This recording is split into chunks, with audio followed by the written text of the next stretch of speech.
Hello. Hello, hello. Hi, Keith, Paul, and Evan.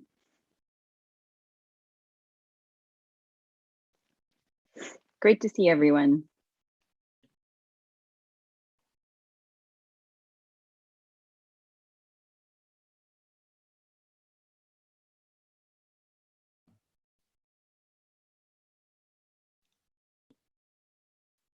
Hi there, Liam. Yeah, a lot of familiar faces from the WebXR Business Summit and Developer Summit. Thanks everyone for joining us.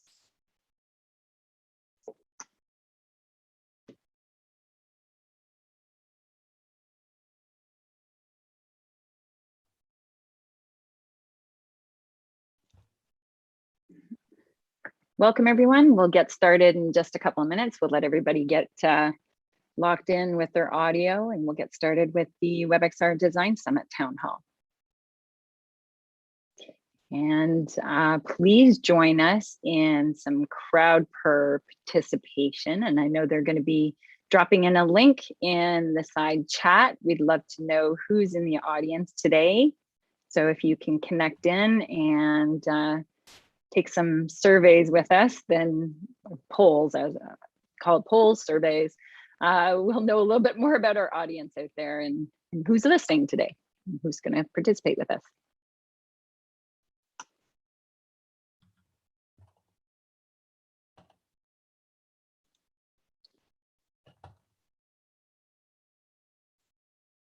There we go. The link was dropped in there for you.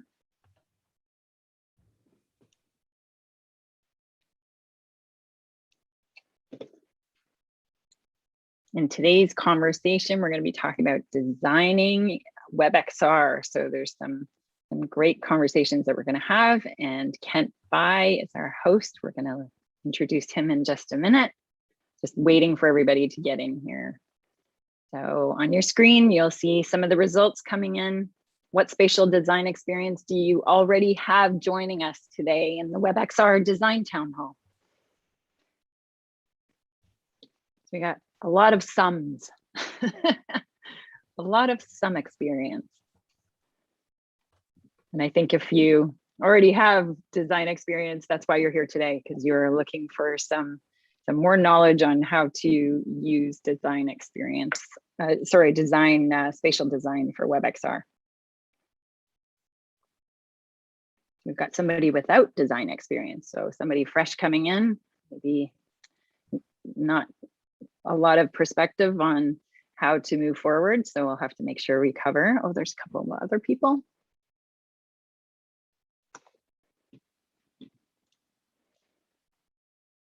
All right, well, maybe if Steve can give me the go ahead to start off, or we'll just give a few more minutes to have some more people joining us.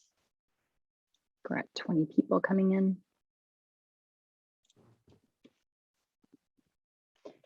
Hello, everyone, and welcome. Just give everybody a couple of minutes to join us and connect through into the poll that we have started today to understand who's in our audience. If you go to crowd.live and enter the code OPRDP, we'll have an idea of who is in our audience today so that we can help guide the conversations in the best way possible.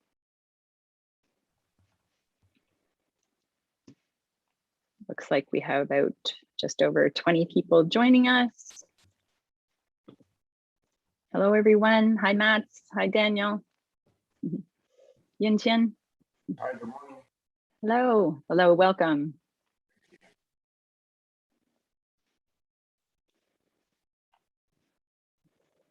Great. Okay. Well, I think it's time to get started, and then we're going to be holding a few other polls today to just try and figure out obviously who's in the audience and help guide us in the conversations. But today I would like to introduce our WebXR Design Summit host, Kent Bai.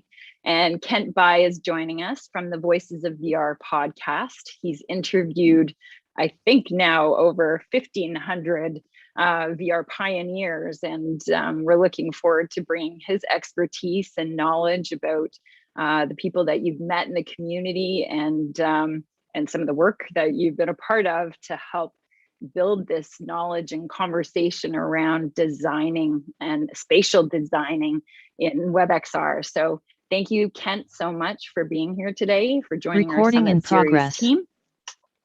And I'm going to pass it over to you to kick it off. And the format today, we're going to have very open conversation about some of the topics that we'll cover on the WebXR Design Summit on October 14th.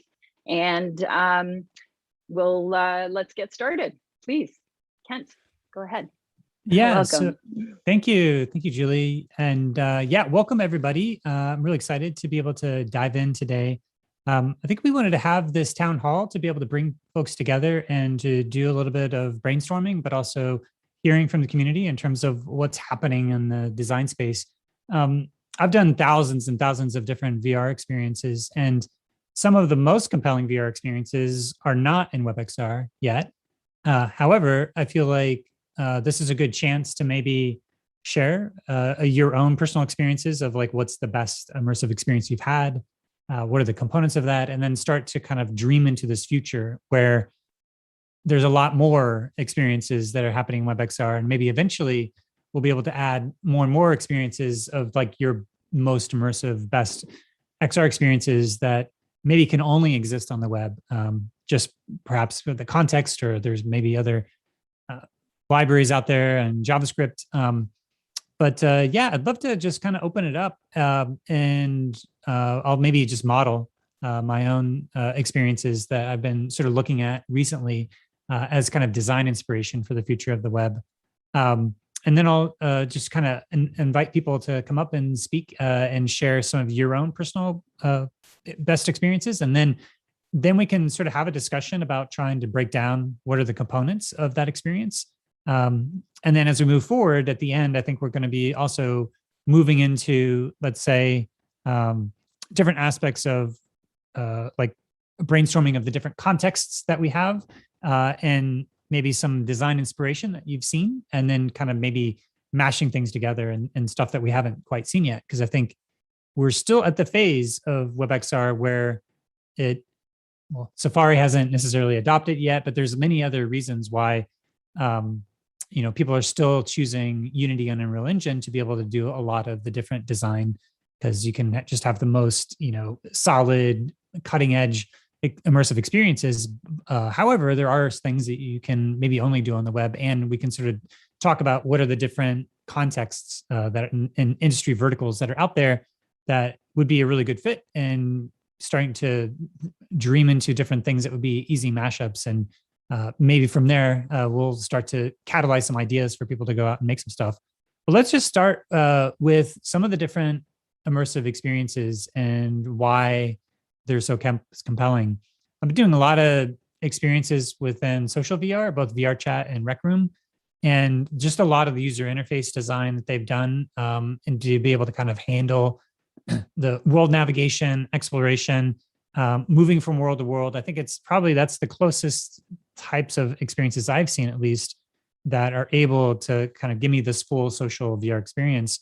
But I'm going to just maybe start with, say, Beat Saber, because I think Beat Saber, for me at least, is one of the most immersive VR experiences. And, what are the different components of that? So different components are, I feel completely immersed in terms of the music is very engaging.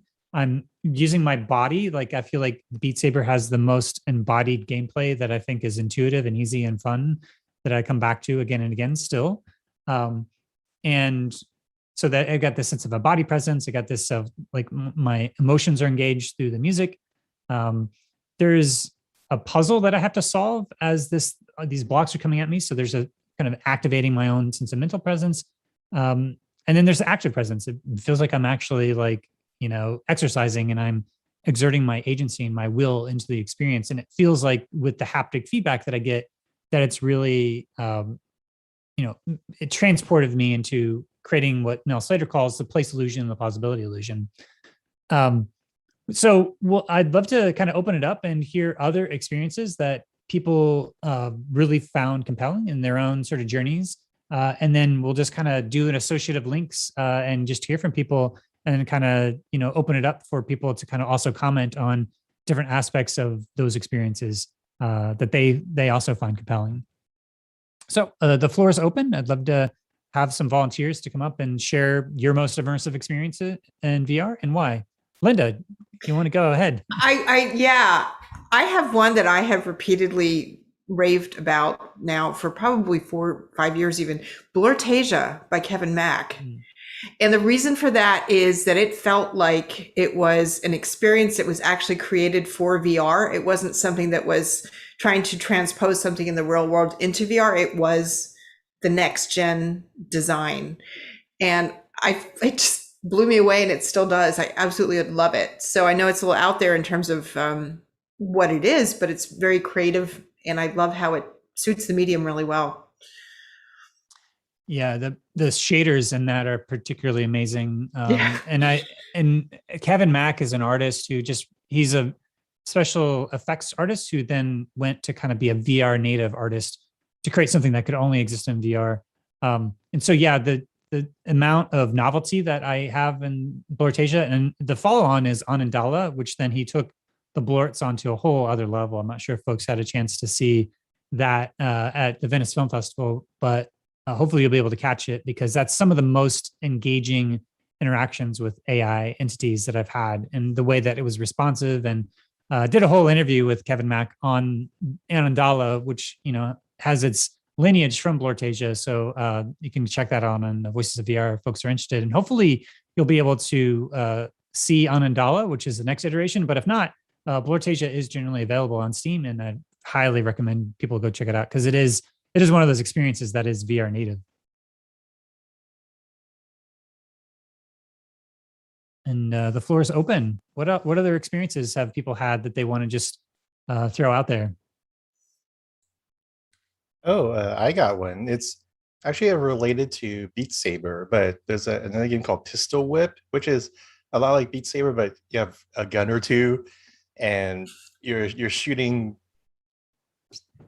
people like on beats. It's not presented violently. It's kind of like abstract, but it has really good like set design. There's different themes, like going through even like a sci-fi or a western or a city or like a graveyard. It's kind of like John Wick inspired, and you get to do dodge moves. You get to dodge these kind of slow moving bullets. So it's also physically active.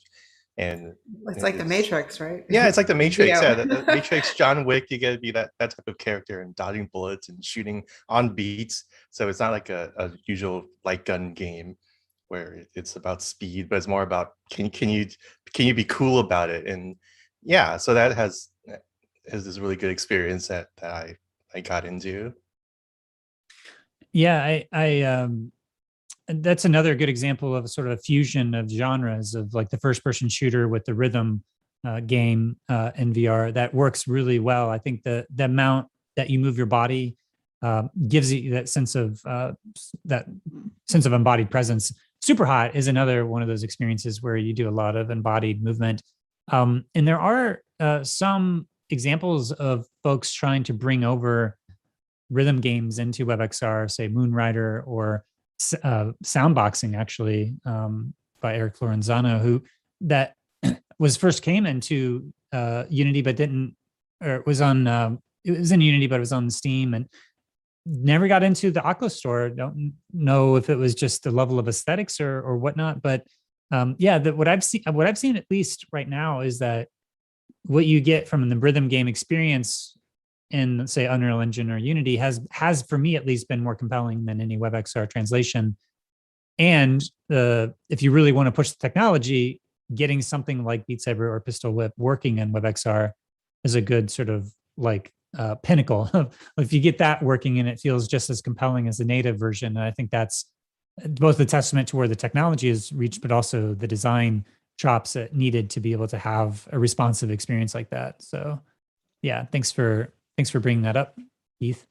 And if I can just jump in just quickly, I just wanted to mention that Keith, Dr. Keith Chan, who was the Polly Award winner for the Educational Experience of the Year, will also be moderating our lighting and textures panel at the summit in a couple of weeks. So thank you so much. Please ensure that you can help follow along with Keith's journey and your expertise. Thank you so much for offering your time and sharing your knowledge with us. Yeah, looking forward to that. Yeah. And also to go with the conversation, there is the WebXR. I just looked it up. It's called, oh, where'd the name go? Iron Rails. That's a rail shooter, where it is Western themed, and it's much simpler and it's not rhythm based, but it does it. It's fun. I pop into there once in a while. That's great.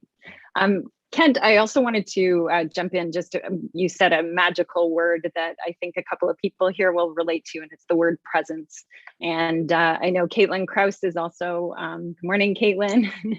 And we came together a year and a half ago in building out the XR collaboration guide, and presence was a key factor that we wanted to start sharing how to collaborate online. And maybe Caitlin, if you want to take a moment just in, I know that work is so important to what you do, and thank you for sharing that with XR collaboration, but bringing presence to the design work that needs to be done. Where do you start from there? And maybe you can share some insight.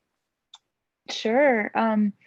Well, I think this morning, just really riffing off what Kent was sharing at the beginning, having that, I see it as almost like a tension when you're in an experience and you feel like you're invited to participate.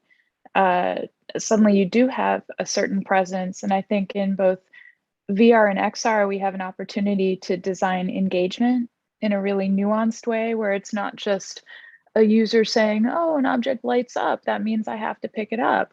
But we're playing with genres of storytelling, identity, questioning.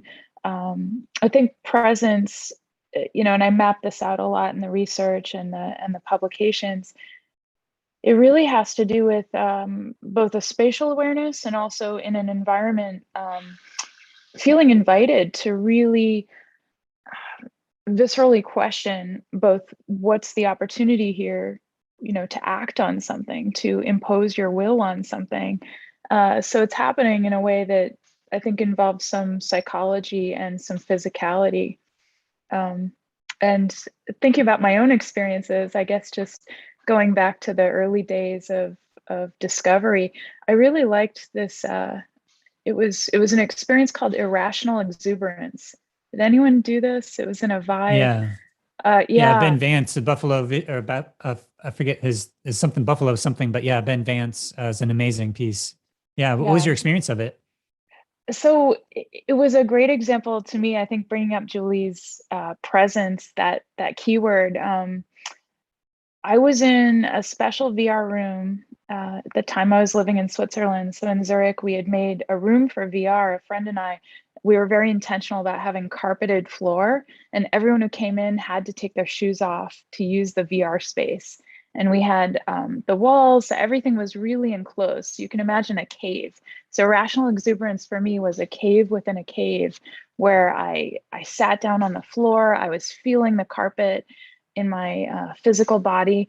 Then I had the full headset on, and I didn't know what to do at first. I was just looking around me, and I feel like I don't want to give away the magic of the experience, but it was kind of like ping-ponging things off the walls.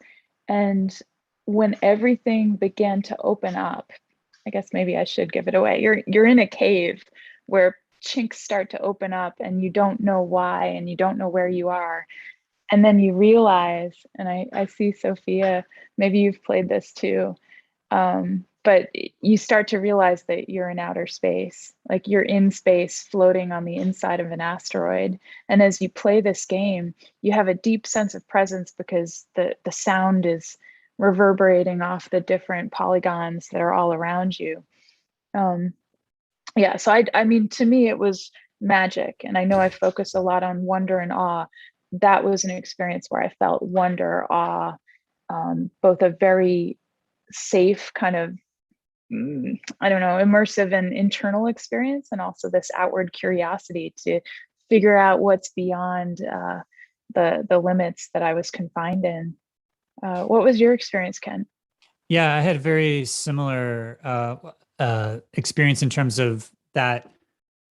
I guess there's two points I wanted to sort of follow on with what you said there. One is the engaging experiences that playing with contrast in some way. So this is the contrast between enclosed and expansive, and moving from one of those states to the next.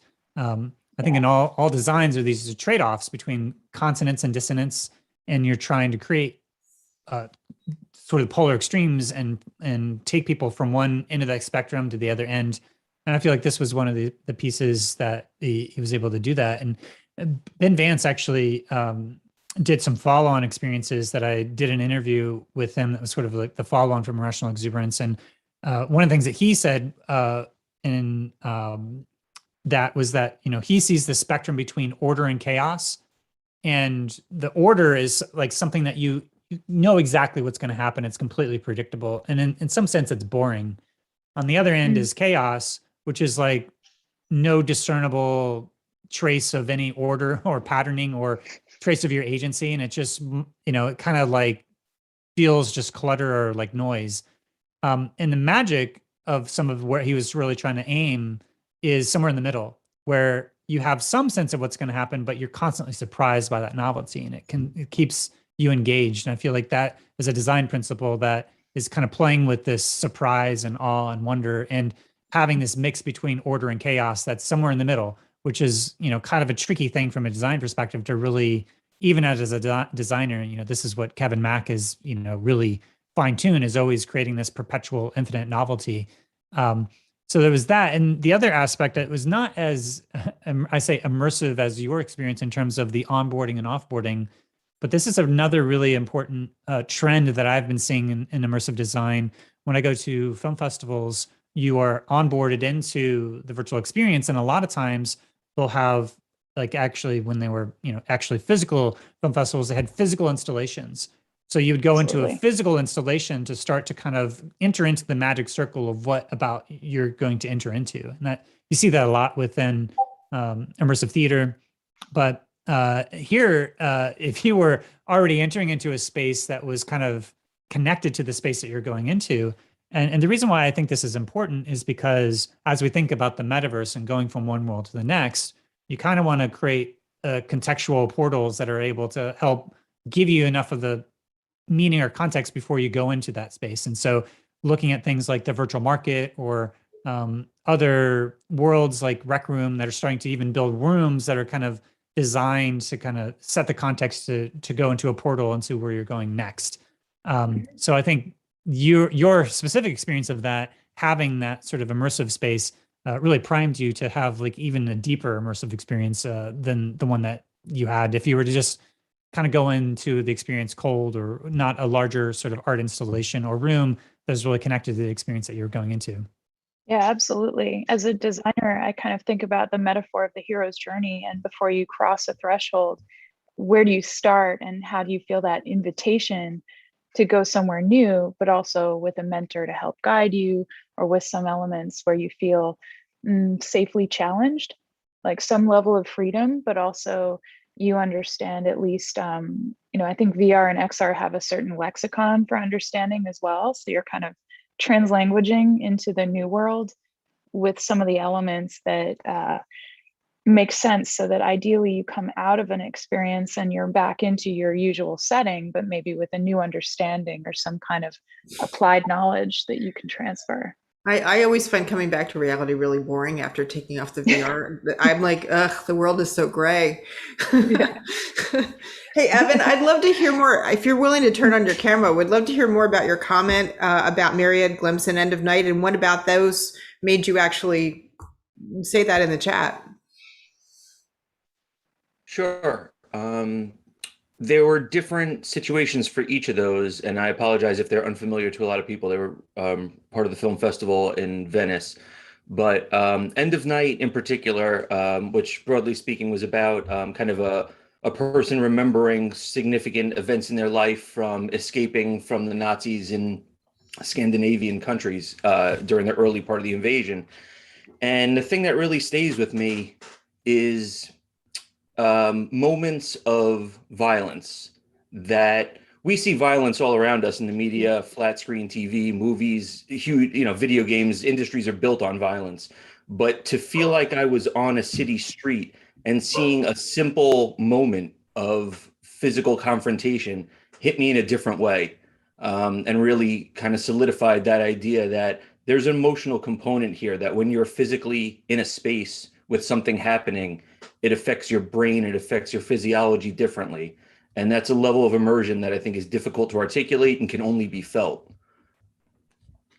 Yeah, I wanted to just build on that a little bit, just to give a little bit more context for people who may have not had a chance to see it. So End of Night, you are in a rowboat, and you're just sitting there. It's a passive spatial volumetric video that uses a combination of photogrammetry to give it a sense of the different spaces, but also depth kit. So it's sort of a lightweight way of using not like high-end volumetric capture, but you still have a spatial experience. And the conceit of the piece was that you're on a rowboat, but you're going through these different buildings. So you're going from building to building to building to building up until sort of like this climax at the end that really takes you on like this escape. It happens almost, kind of over the course of one night. It's called End of Night. And I thought it was particularly really powerful. And I actually recorded an interview with the director. However, I might have to re-record it because the audio just kept jumping in and out. But yeah, I think that for me, looking to see what's happening with, say, volumetric capture solutions like Depth Kit, which still have some glitchiness. And because this piece was about memory, I think the director was able to kind of leverage the glitchiness of the Depth Kit to kind of mirror how your own memories kind of fade over time. So kind of we're able to use that, but also just to be able to have a number of different theatrical staging across as you're looking around, but you're still kind of moving, and you have the different character actors that are acting. I think that's actually a really good example for something that could fairly easily translate over into WebXR. Now I say that not knowing all the sort of other sort of things that they had to do in order to make that work even within Unity, but just as an aesthetic, it's not like super high end, and I think would probably work pretty well. Especially as you think about the conceit of moving through a space to tell a story. And I think that when you are able to really take somebody on that process of moving through a space, you're able to recreate the feeling of going on a journey. Whereas Glimpse, I thought, I don't know if you want to say a few more words about Glimpse, because Glimpse was another piece that was really about heartbreak. And I felt particularly used interactions well to be able to advance the story, which is not an easy thing to do, to have whatever you're doing within the piece kind of mirror different aspects, or at least kind of like give you some variance. But yeah, having in that piece, it's a piece about heartbreak, and this Panda Bear had been dating a deer. So it was using these animals, and it was an animation piece.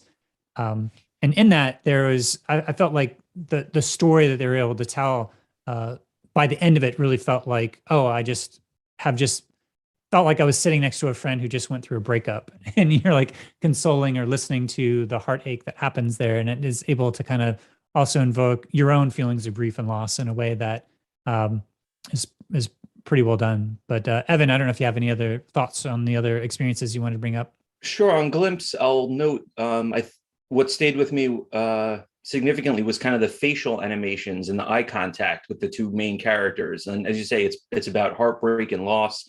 And I felt like they did a really remarkable job of capturing true human emotion the way that we convey it in an intimate conversation. And that's something that goes beyond a script. It goes beyond a voice recording. It's when you make eye contact and you read body language, the ability to really understand human nature and the way that we communicate in nonverbal ways, and then translate that into rigging and modeling. It's it can really add that emotional layer in a way that's very difficult, I think, but notable when it's achieved. I have an interesting experience that I had a couple of years ago at, it was a special exhibit here in Toronto, and the company that did it was Signal Space Lab. I'll drop it in a second, but it was fully VR, and I took one of 26 branching narrative journeys, one of 26, and my journey was completely different than the person that was next to me. Mine was it was a very emotional story. I'll let you look at it. There was a death in it, and then there was a recovery, and there was other stories, but it was all based on my emotions of experiencing it. So that technology, this happened 3-4 years ago. So I'll drop it in, but if anybody wants to check that one out. Julie, did it have multiple forking paths, or was it just one decision that took you in 26 different It wasn't even directions? my decision. It was all based on my eye tracking and the heat maps of my eye tracking, which that was even more, right? Like I wasn't saying, I want to go down this door or I want to go down this way. It was me eventually following one of the characters in this story, and there was a death, and I ended up, I guess, attracting myself to this person and followed that person through the story, and the person I was with followed somebody else. So it was very emotional. And then when I found out that it was like there was 26 branching narratives that I could have taken, and it was like, what? And it was all based on where I looked and who I was looking at. Did you go back and try it again? Then try a different ways?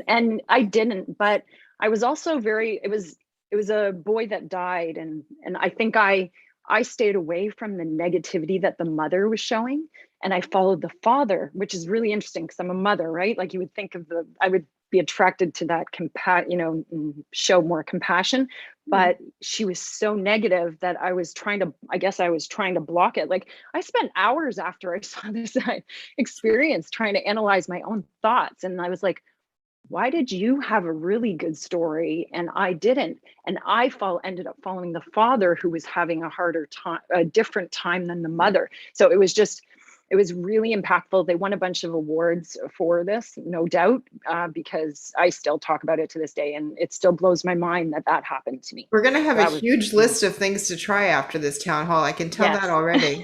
That's what I was going to say. I dropped it in the link so you guys can try. This sounds like a homework assignment for everybody on this call. We could do a whole 2-hour town hall just on our own experiences with this particular program. So thank you so much, Julie. That's incredible.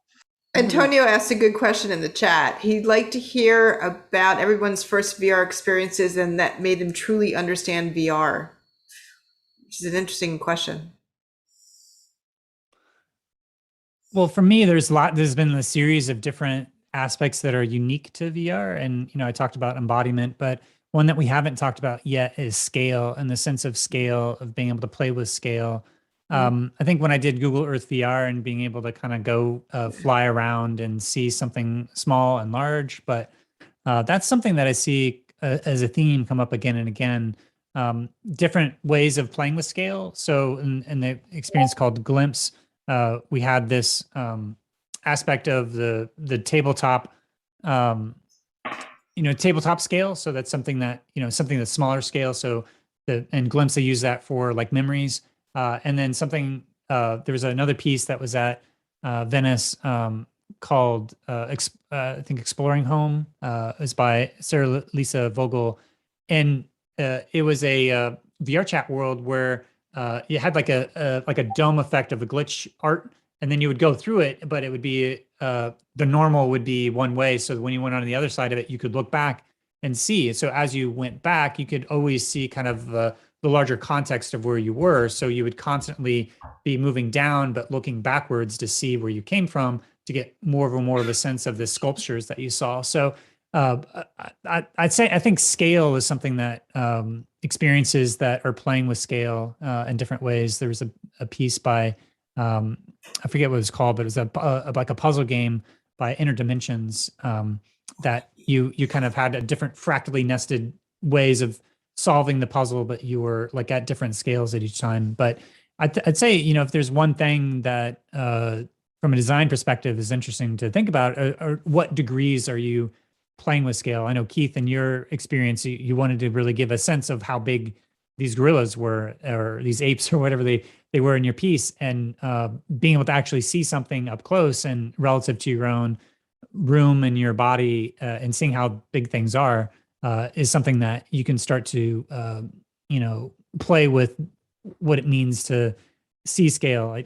I went to the Grand Canyon, and then I went in Google Earth VR just to be able to, now that I had actually seen it, to go back and see, okay, now that I've seen this vast piece of land, I'm going to go to some of the same spots and see what they look like in VR. And I was actually surprised about how good it was to sort of recreate that feeling, but yet I had the direct experience, and I had done that before, and it wasn't as good until I had the actual experience of going to the Grand Canyon versus trying to recreate some of those experiences of scale within VR. But now that I had that, it was more powerful for me to go back into VR and kind of fly through the Grand Canyon in a way that I couldn't do before.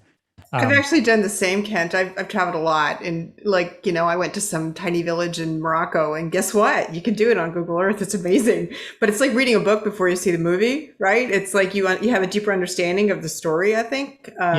Asterisk, Dune, read the book before you see the movie. All right, now that we've got Dune out of the way, I was wondering if we could ask people to turn on their cameras, because we would love to see your bright, shiny faces and talk with us. Greg, please turn on your cameras. And then Greg, you have turned on your camera and you've been sitting there. So we were wondering if you had something you wanted to contribute to the conversation.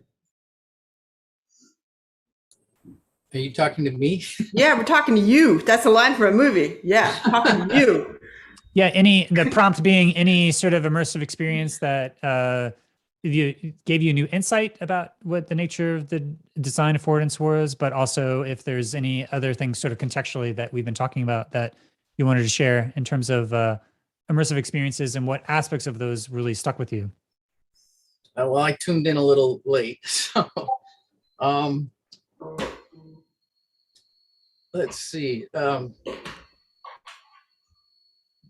only real impressive experience I had was at downtown Disney, the IMAX and Void Star Wars immersive experience. And I thought that was pretty impressive.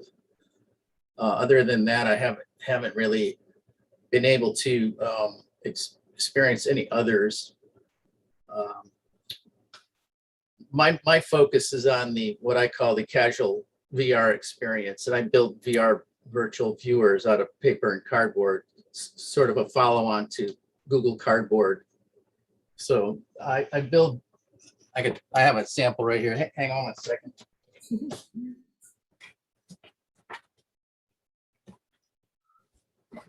So I build these out of carton paper, and they're printed. They come in a box. How fun! And they fold together. This is a high fidelity alternative to Google Cardboard is how we describe it. It has adjustable lenses, so you can adjust your IPD.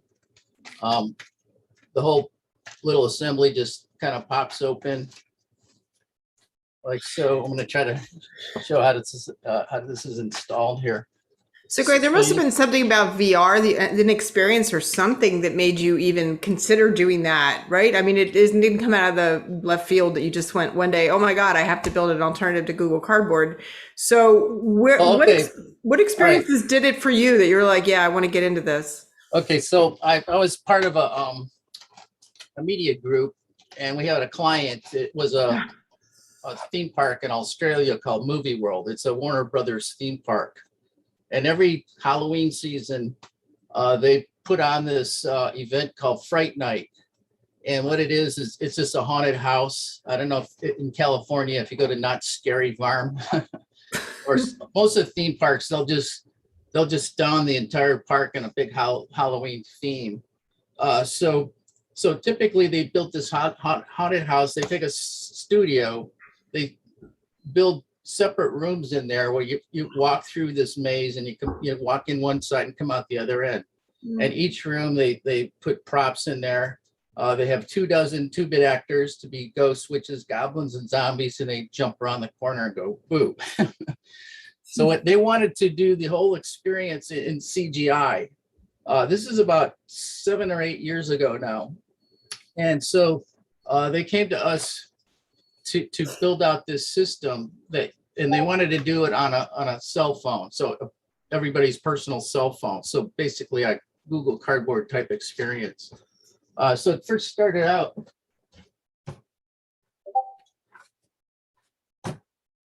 So I came to my current business partner, and this is the best that there was at the time, was these cardboard units, and they're pretty flimsy, as you see. And so the client was worried that your cell phone would fall out of here, or your child would drop your $600 cell phone in this dark environment and break your phone. So they asked me if I could redesign this viewer, which is like an improvement on Google Cardboard, basically. And it has the Velcro and all that. And basically this is kind of, this didn't quite make it. So I had to redesign this so your phone would fit inside this pocket here. And it snaps shut with these plastic interlocking snap tabs. So this would protect your phone. You could drop this from 2 stories and your phone is fine. But at the time, to be able to track a phone just using GPS, and then, for you to walk around and kind of do a 6-DoF experience, the technology wasn't there yet without adding extra sensors to this, this little system here. So they weren't willing to pay the extra development costs. So the whole project kind of went away. And I was holding this thing going, gosh, I got to, this is potentially viable commercial product here. So I just joined, my business partner works in the printing business. He does all kinds of print. Blizzard is his client, Disney's his client. So together we decided, well, we'll just build and sell these. So we formed a little business partnership and we started selling these to companies that typically give these away at expos and events for promotional and marketing purposes. So this is my foray into the business, but cardboard is kind of the scourge of the industry. Yeah, I think that, going from the void, which is a location-based entertainment with like high end, and you're walking through these spaces and, they're doing some nice tricks with redirected walking, to like the other extreme of say the Google Cardboard experiences. It is somewhat unfortunate from my perspective that the 3-DoF headsets like the Oculus Cardboard and the also the like Oculus Go didn't have as much wider industry uptake, because I do think that education context and even medical context, and there's other like non-gaming contexts where watching 360 video, it's still, I think I expect to see a lot of 360 video type of passive integrations and 360 photos built into WebXR experiences, just because it's so native to the web to be able to kind of piece some of those things together. So thanks for sharing that. I think it also kind of brings up different aspects of, like, say, mobile AR, in ways that, you could start to kind of prototype different aspects of augmented reality when it comes to either pass-through VR or using phone-based AR is kind of different analogs. And so, yeah, building experiences that kind of can go from people holding a phone to also being immersed and have that full spectrum. So yeah, lots of design things there. So thanks for sharing some of that. What is that? What is that? Here we have a new person or something doing a strip tease. All right, it's the internet that happens. Oh, it's like just someone's it's like a meme video or something. Yeah, it looks Welcome like to our meeting, everybody.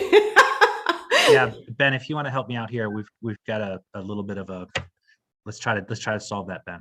That's fine. A little entertainment on the side. Hey, listen, I would love to hear from Albert next. If Albert is willing to, are you an avatar, or is that you just sitting really still, Albert? Hello. I think he might be an avatar. Well, let's just open it up to other folks that Okay. want to sort of jump in. So other experiences that you want to bring in terms of either give you an insight or things that kind of stuck with you, and what were some of the components from a design perspective that were kind of interesting to kind of break down from a experiential design?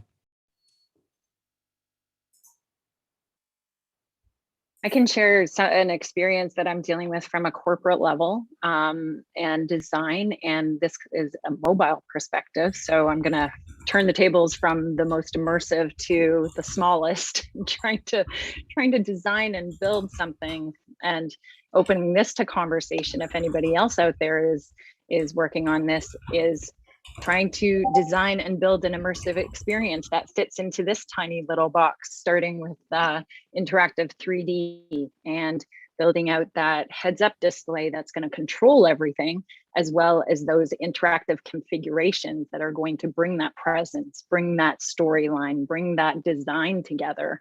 So really, from my perspective, I'm building metaverse applications with our game engine, and this is something that I'm dealing with to design and build these experiences for WebXR. So anybody else with insight into this, we start with a storyboard and literally frame by frame on what each frame is going to look like, with the buttons that are going to control everything, and that storyboard has to be approved before we go to production. But any other insight out there that covers mobile WebXR?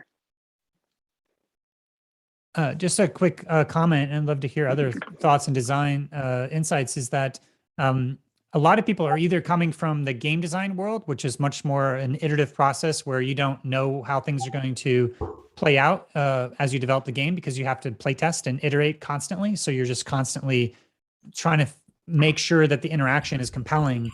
And in order to do that, you have to just focus on that. And then the other extreme is, say, filmmaking, where it has a script and everything's laid out, and it's kind of like the metaphor of building a building in architecture, where there's pre-production, production, and post-production. And I feel like to really have good experiential design, you need some sort of blend of both of those, where it is kind of difficult to know exactly how things are going to feel from a direct embodied experience.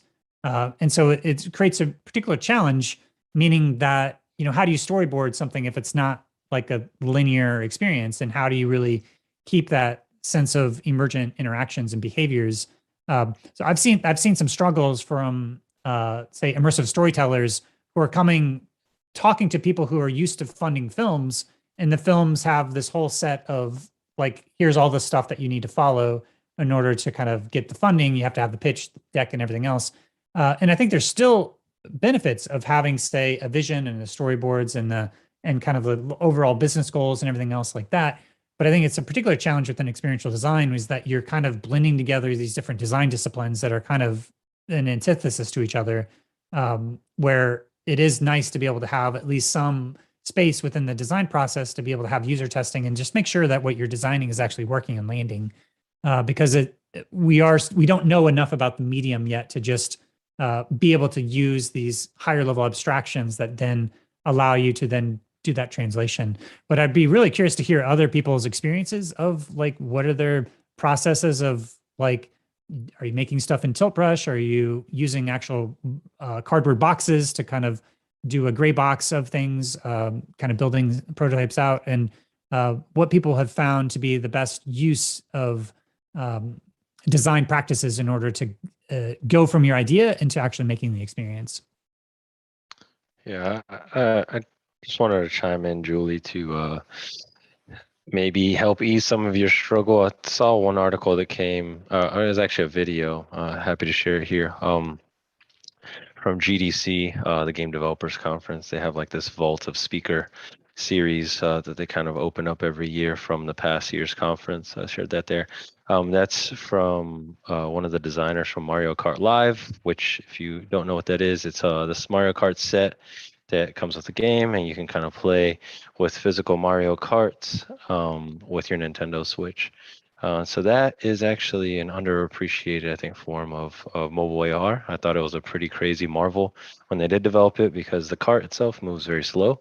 But you, as a player on the mobile device or the Nintendo Switch, see it's this like super like amazing like Mario Kart race that's playing out.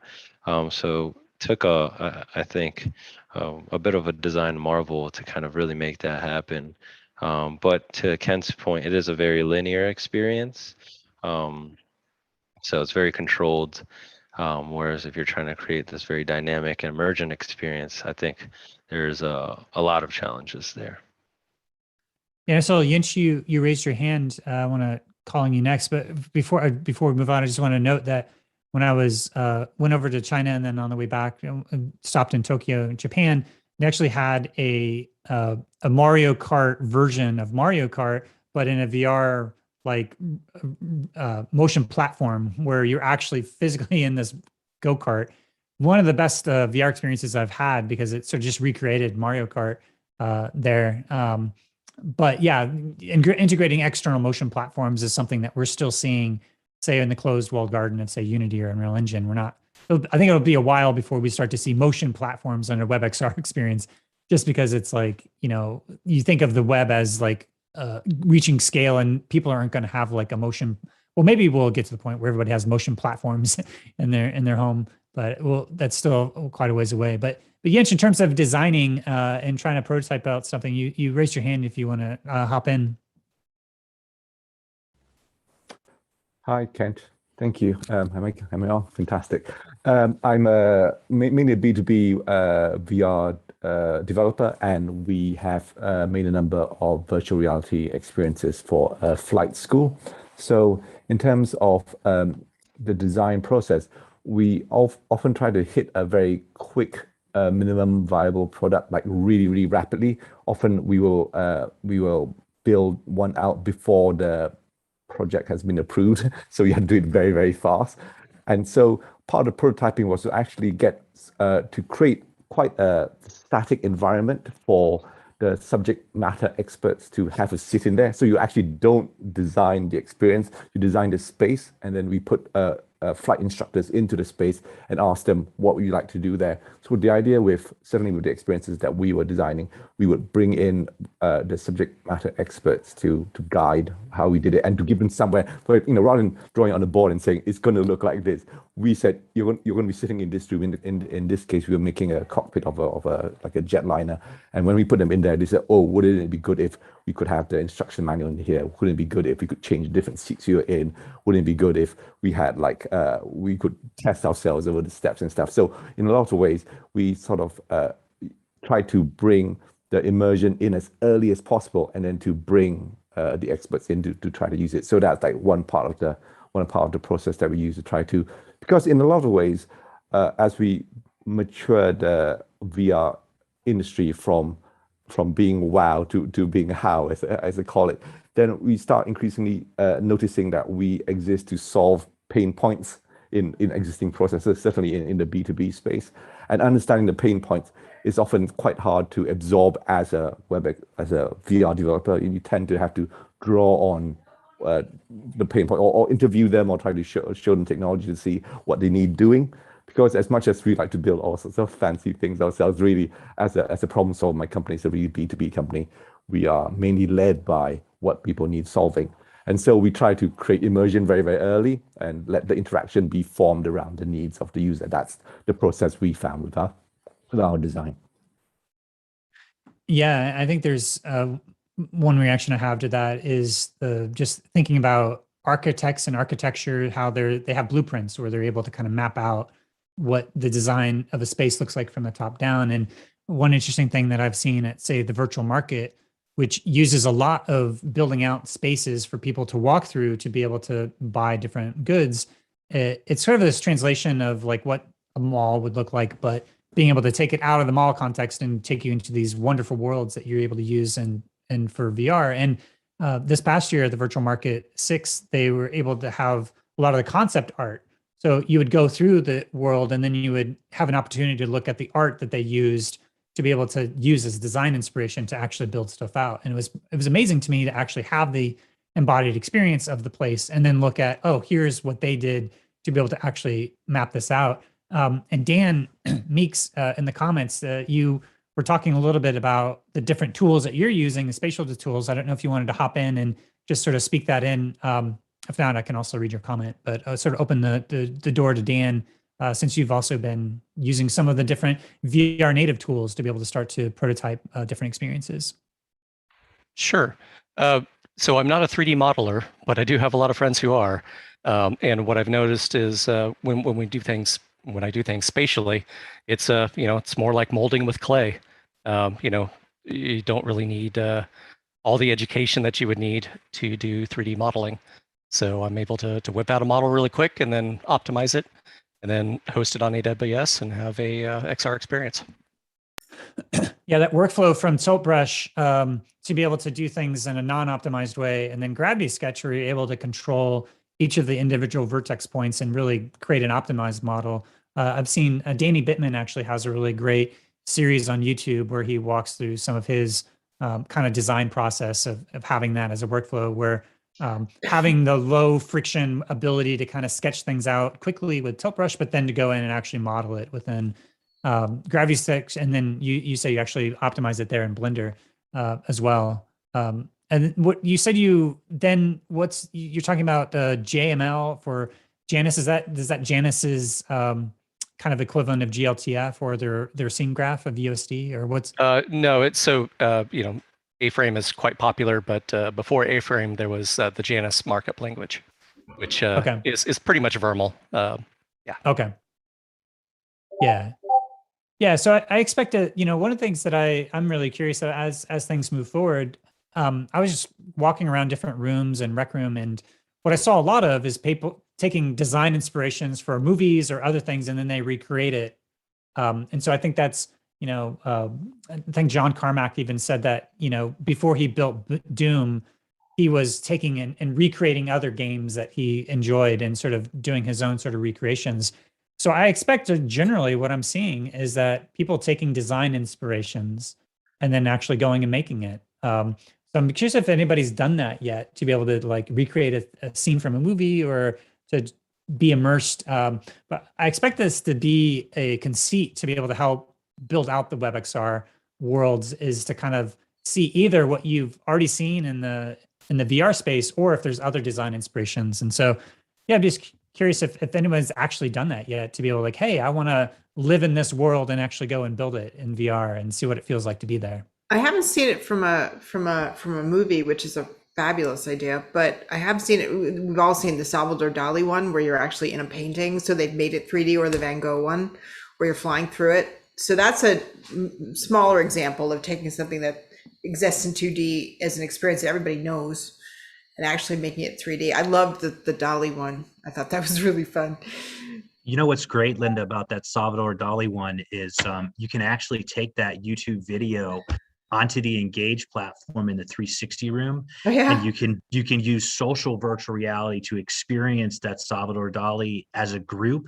And if any of you know Chris Madsen, I'm sure many of you do, he's just a wizard of creating these immersive experiences. So we've actually been in sessions with multiple people where we get on the dragons, and we can actually fly through that scene in a group with dragons, and it's mesmerizing. So definitely something worth checking out next time you're in Engage.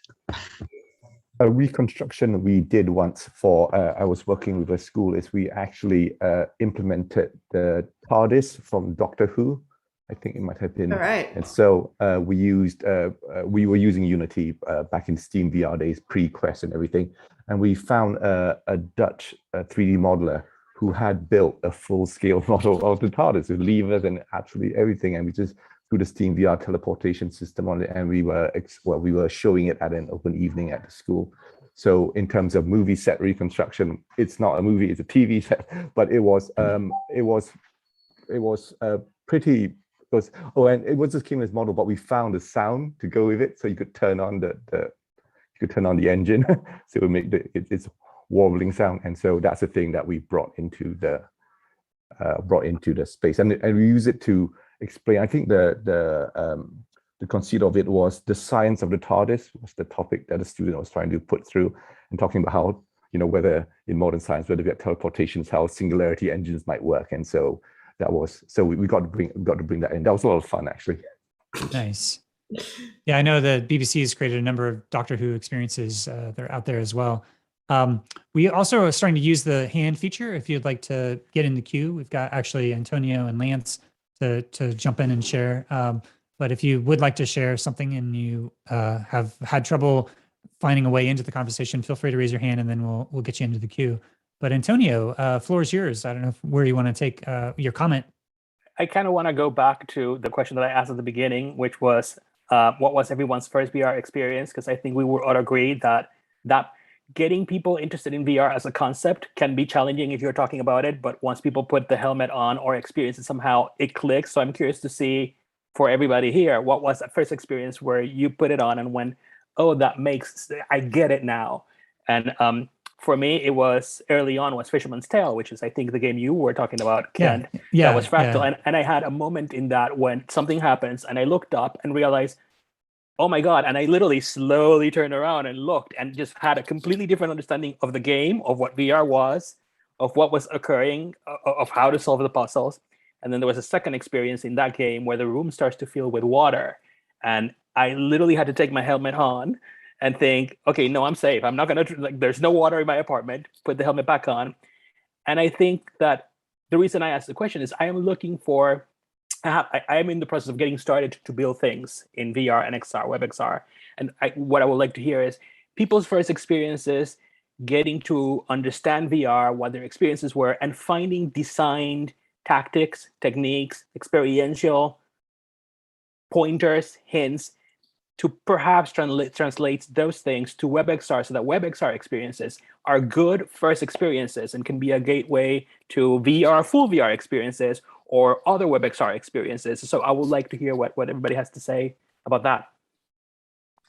Yeah, the floor is open for not necessarily your literal first experience, but some aha moment that you got from a VR experience that sort of made you understand the nature of the medium. So yeah, I'd love to hear thoughts on that.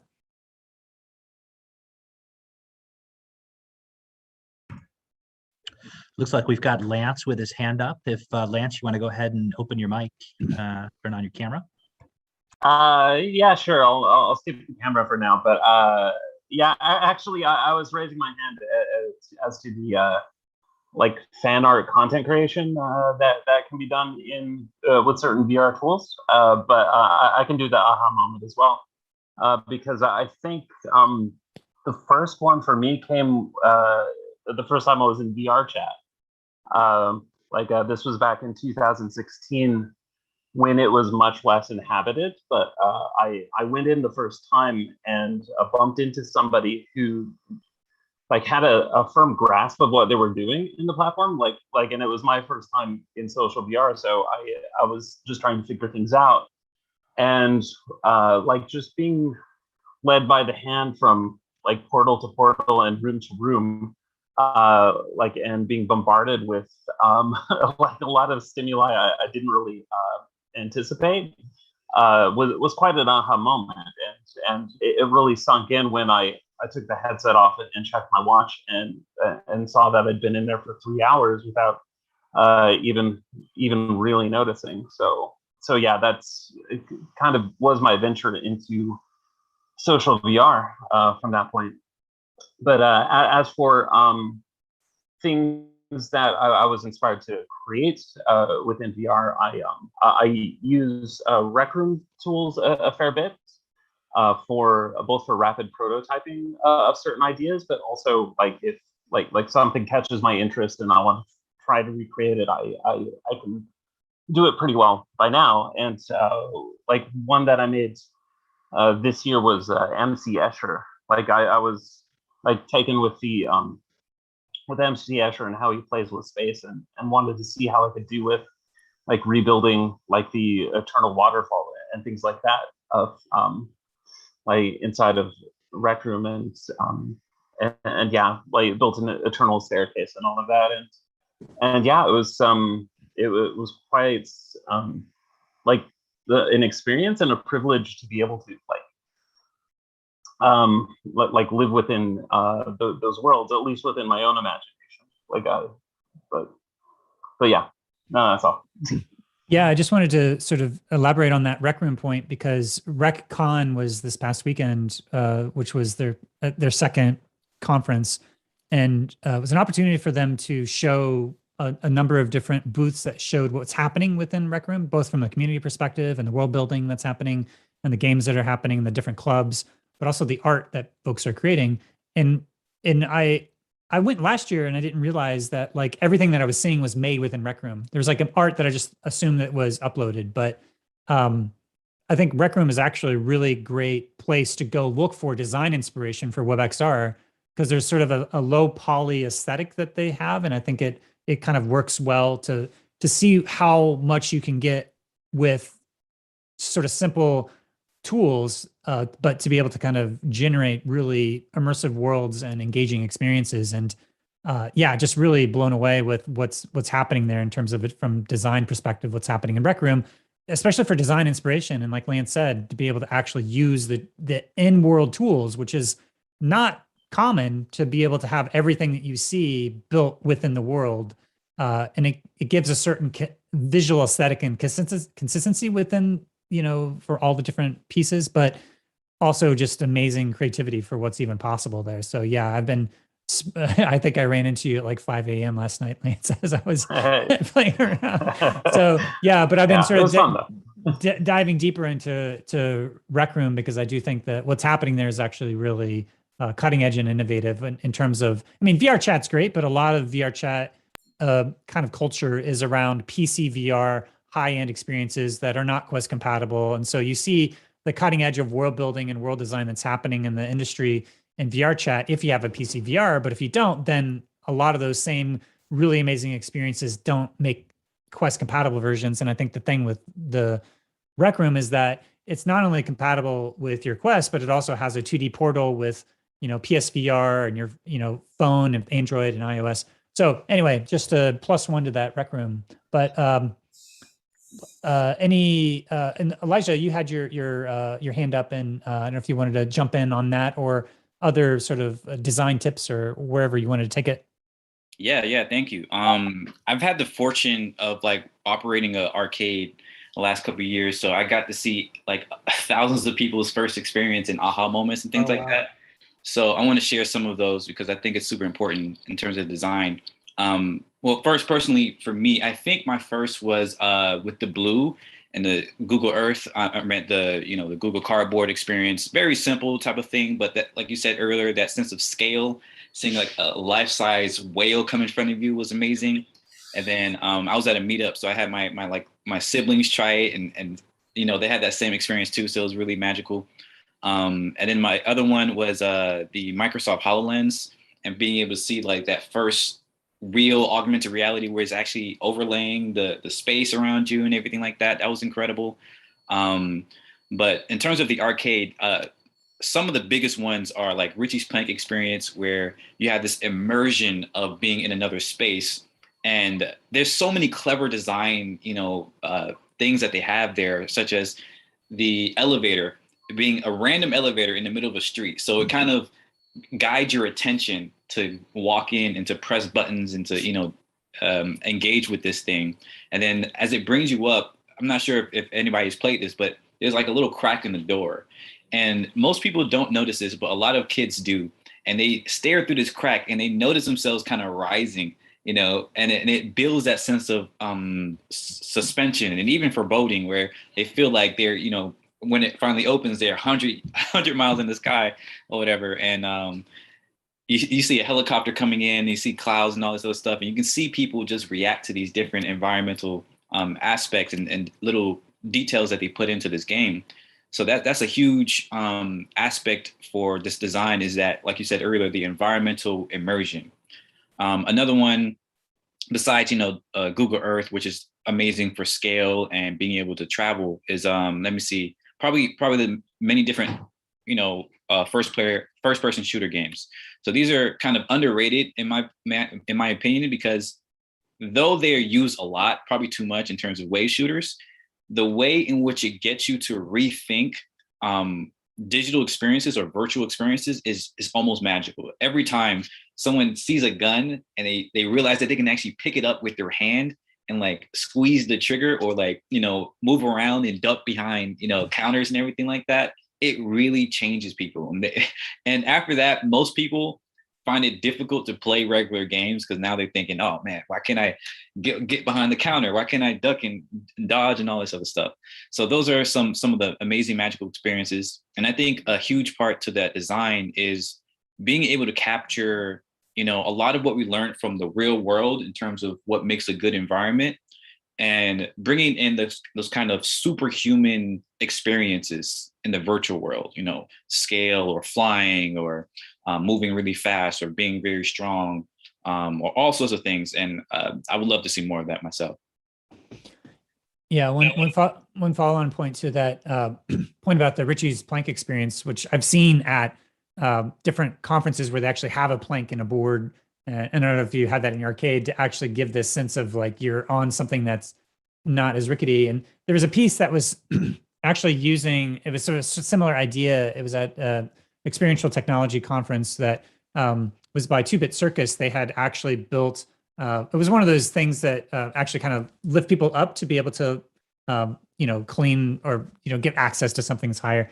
And so I saw people doing it. I was like, oh, that won't be such a big deal. But once I got onto the thing and it was actually moving, it was interesting to see how there's like triggered in my brain, like you are in death-defying danger. Please stop what you're doing. And like, to be able to actually kind of like jump off was the whole conceit. But then once you jump off, then the whole illusion of the presence is broken. So yeah, I think the Richie's plank experience is kind of like maintains that sense of presence.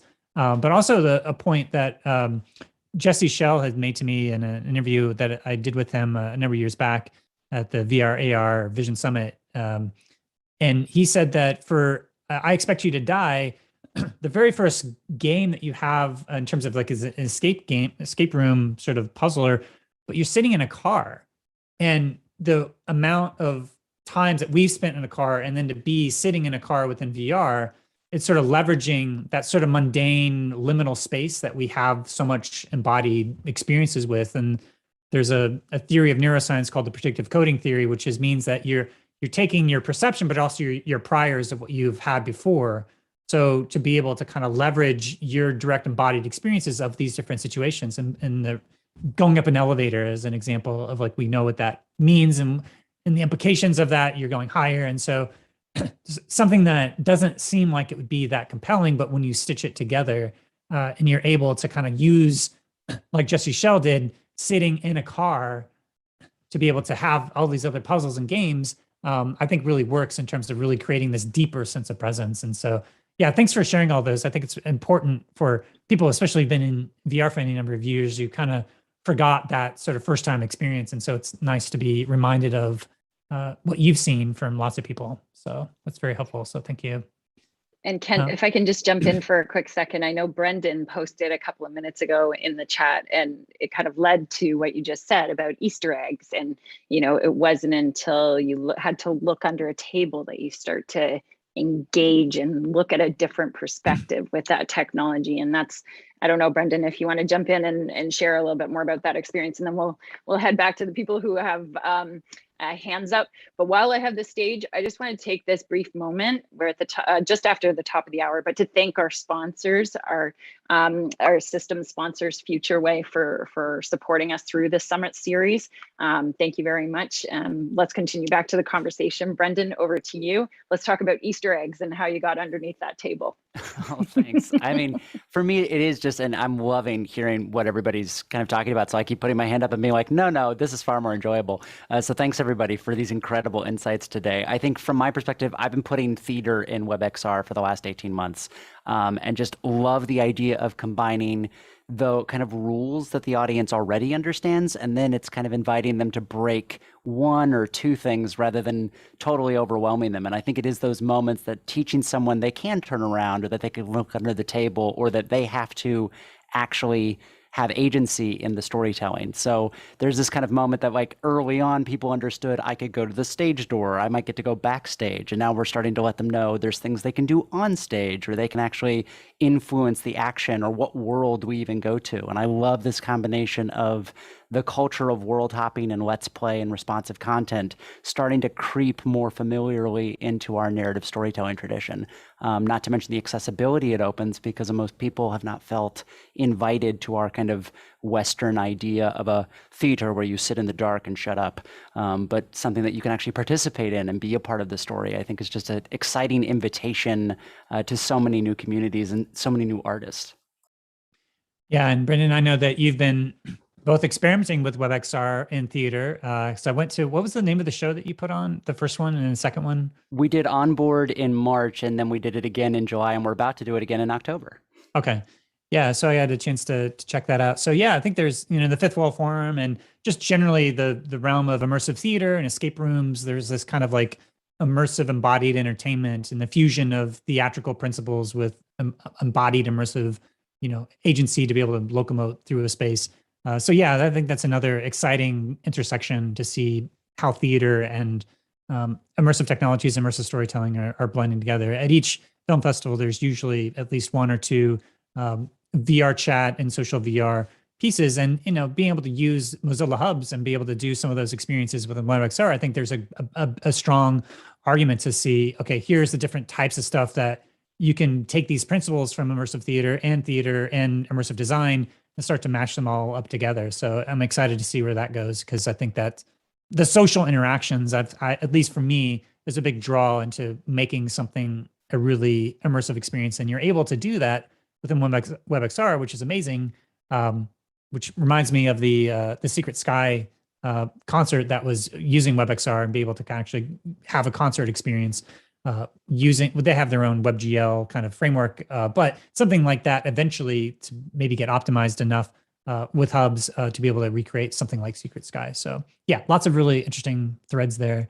But I want to do the two hands, and then I want to sort of ask the question to kind of bring us home in terms of the future. But let's wrap up this phase of these discussions with Yinch and then Keith. Hi, thanks so much, Ken. It was so good to hear you mention about Rec Room and how you had a good experience there. Because I think one of the barriers to WebXR, now that the technology piece is increasingly being solved, I think the amount of power that we have in immersive WebXR has now reached a certain level where we can say end user experience is good. And so we have like a design problem. And one of the things that I think Rec Room does really well is to encourage what I call casual creatorship. The idea that you don't have to be an expert at something to be able to make stuff in it. It's how all social media works as well. You don't have to be, you don't need special equipment or special software. Your phone will do it, or your computer will do it, or you just type out a tweet and stuff. And so I'm really keen that we find the right set of tools that sort of challenge, but the right sort of tools that bring in people who are used to making things. So it's focused around them making things rather than worrying about code and stuff, because the pool of people who can code versus the pool of people who have a vision for an experience they want to create is much bigger. And the other thing I think is in terms of making sure that we balance between what came before in terms of expectations of what people used before against what the medium can deliver. Because if you go too shallow, people will say, well, this is so immature versus like a game console.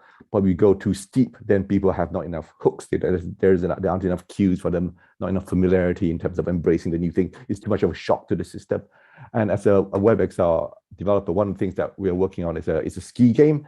And we talked about VR a lot in general, and I just want to mention a thing about WebXR specifically, which is that lots of WebXR experiments are like experiments. They feel like tech demos, big tech demos, but really tech demos. And one of the things we're trying to do with the game we're working on is to bring in some of the expectations that people have for console games into a WebXR game. So we are making a skiing game, which obviously has the skiing built in. There's leg tracking using a standard set of Quest hardware. But before you go onto the slope, you arrive at your resort in a helicopter. They fly you in on a Black Hawk. And then you go into the you go into the equipment room and you choose your equipment. So in the case of the thing we are making, we are trying to carry over some of the expectations people have with console games into WebXR, and that way you're not asking to learn a new thing. You'll say, oh, this is a game. Oh, I arrive at a helicopter. Oh, I choose my equipment. Oh, I'm going up in a cable car. Oh, I'm skiing. So to try to use some of the cues of familiarities from the other ways to use video games into WebXR to sort of gently ease them into this new practice. Anyway, so that's one of the design choices I've made. Yeah, a couple of quick points on that is that, coming on a helicopter and going into where you're going is a really nice conceit to be able to set the context of where you are. Because a lot of times when you go into a VR experience, you're just thrown into a room without like, how did I get here? Where am I at? I think within the virtual market, some of the more compelling experiences that I saw were like the rooms that you're sort of on the balcony and you're looking down on something that you're about to go into. And so being able to get this kind of overview, either from what you see up high or seeing down low, kind of having an overlook that then you sort of dive into it. And then the other point about the rec room, which I guess coming from a lot of the wider VR experience worlds, people using all the 3D production pipelines of Blender, Maya, Unity, Unreal Engine, is that there's a certain graphic fidelity that you get used to what's possible, and then you go in the rec room and you're like, okay, this looks terrible, or it looks not as good as it could.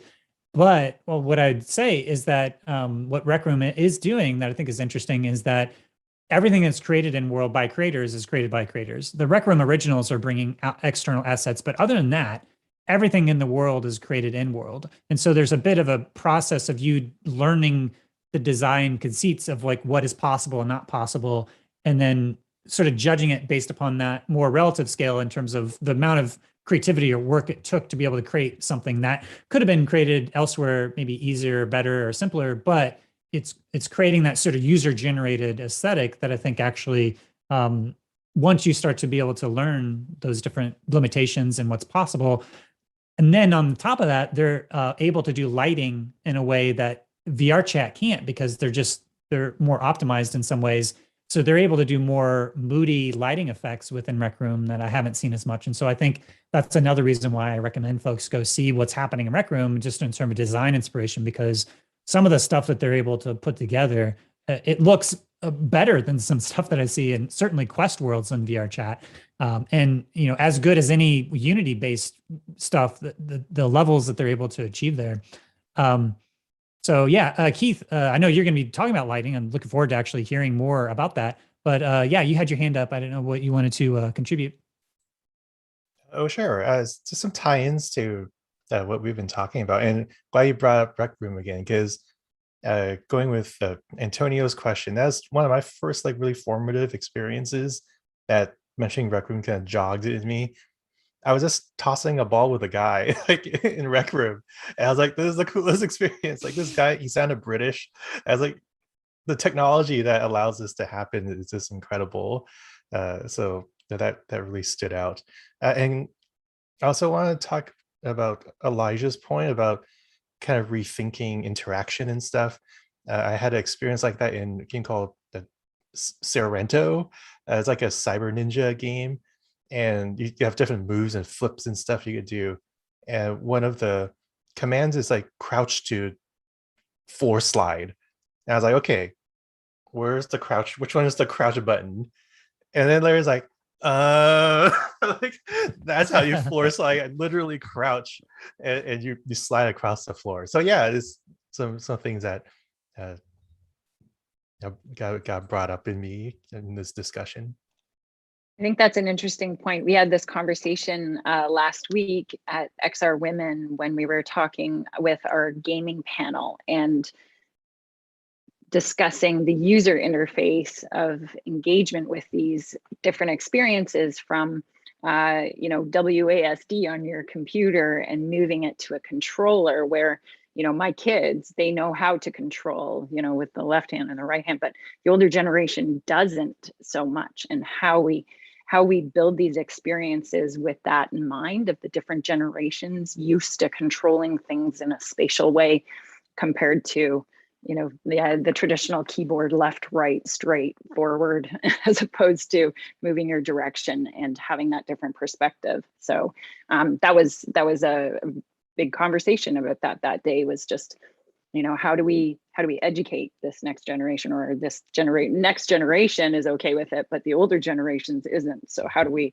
balance that user experience out? Yeah, that crouch.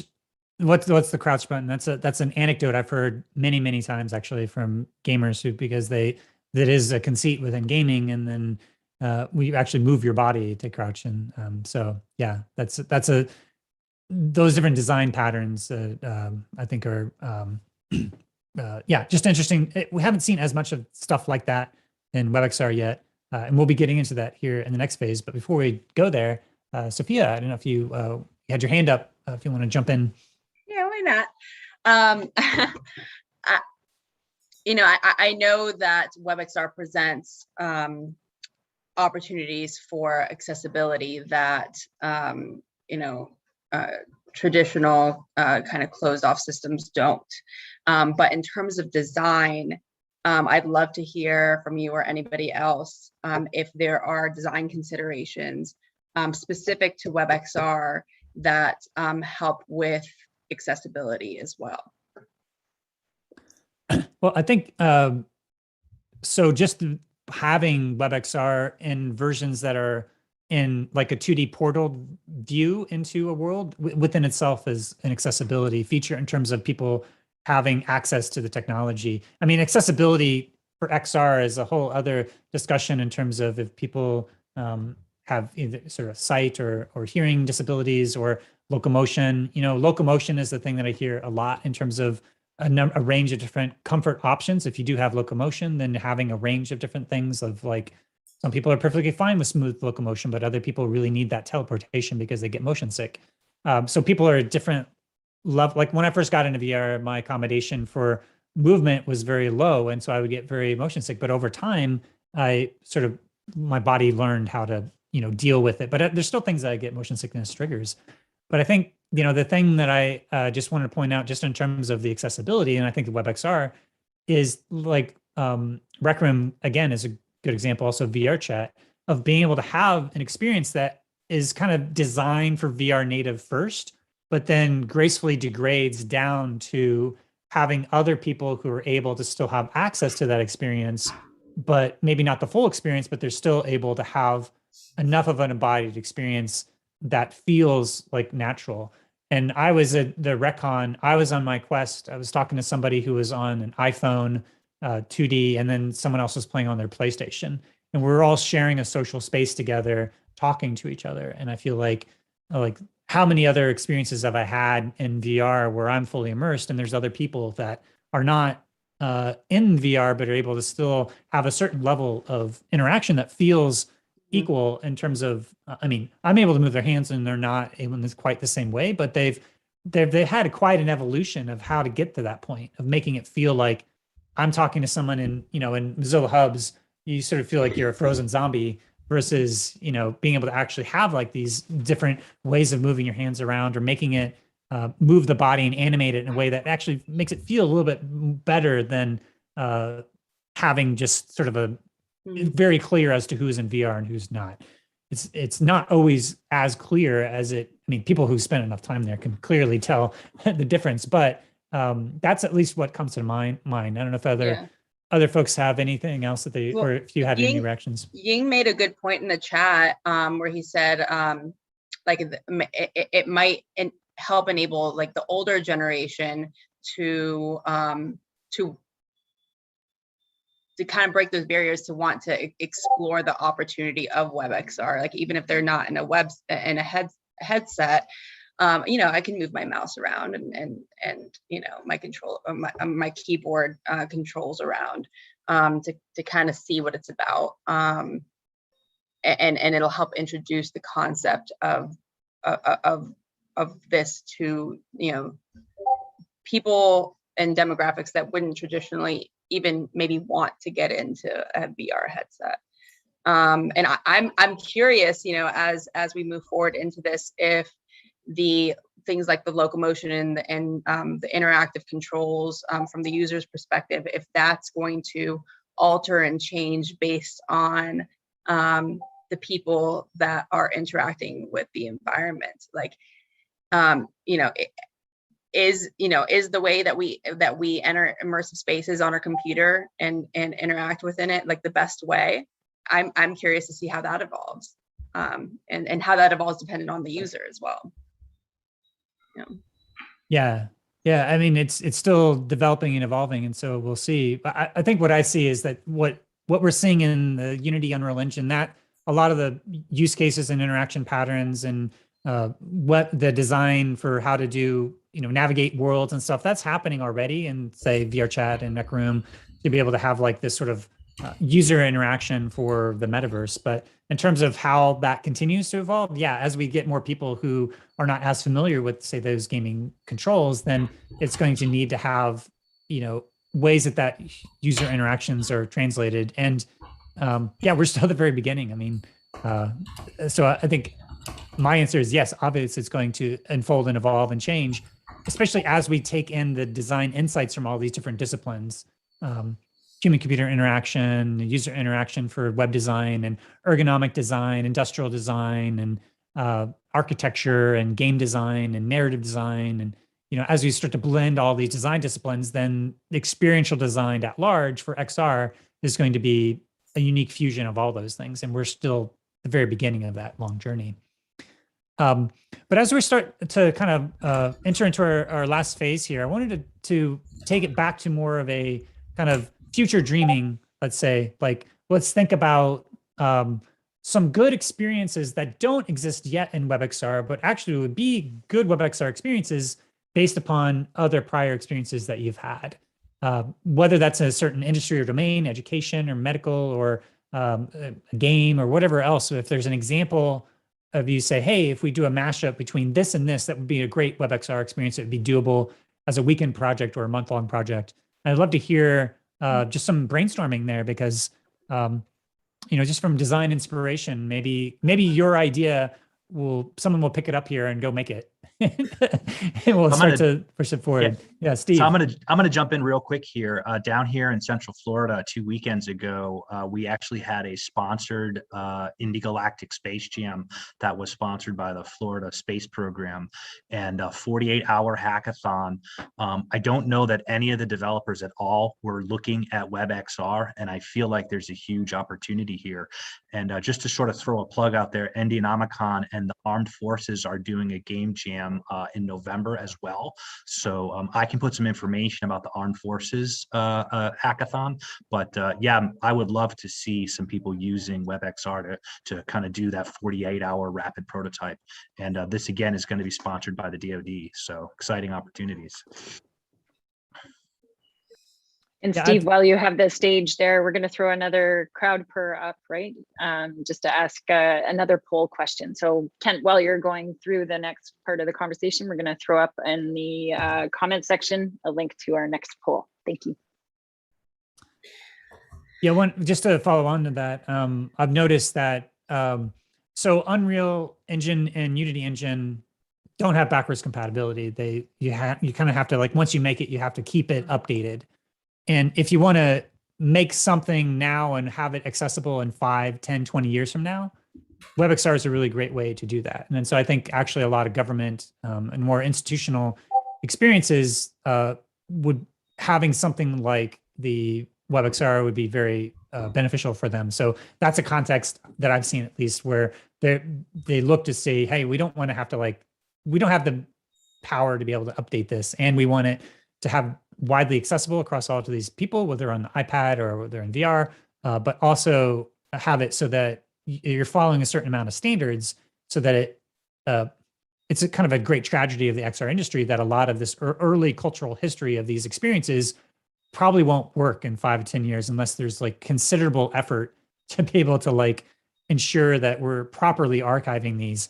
But that's not sort of the culture right now. It's basically use the latest and greatest, and then, it may not work in 2 or 3 years from now. So that, I think, is a context where,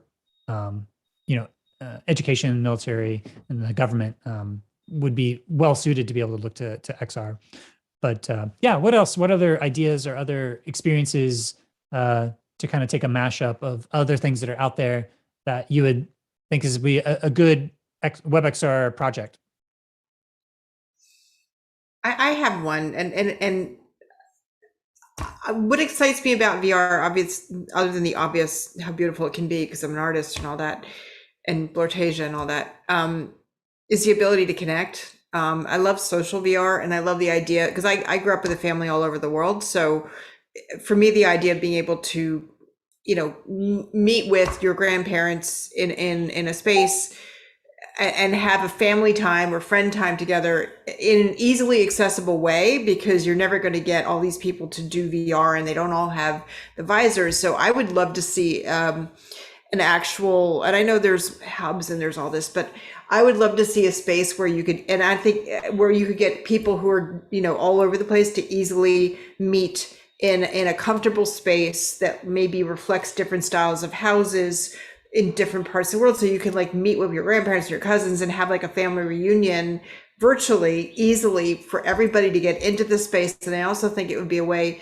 to get people into XR who wouldn't normally, because the barriers are really high to, use the thing.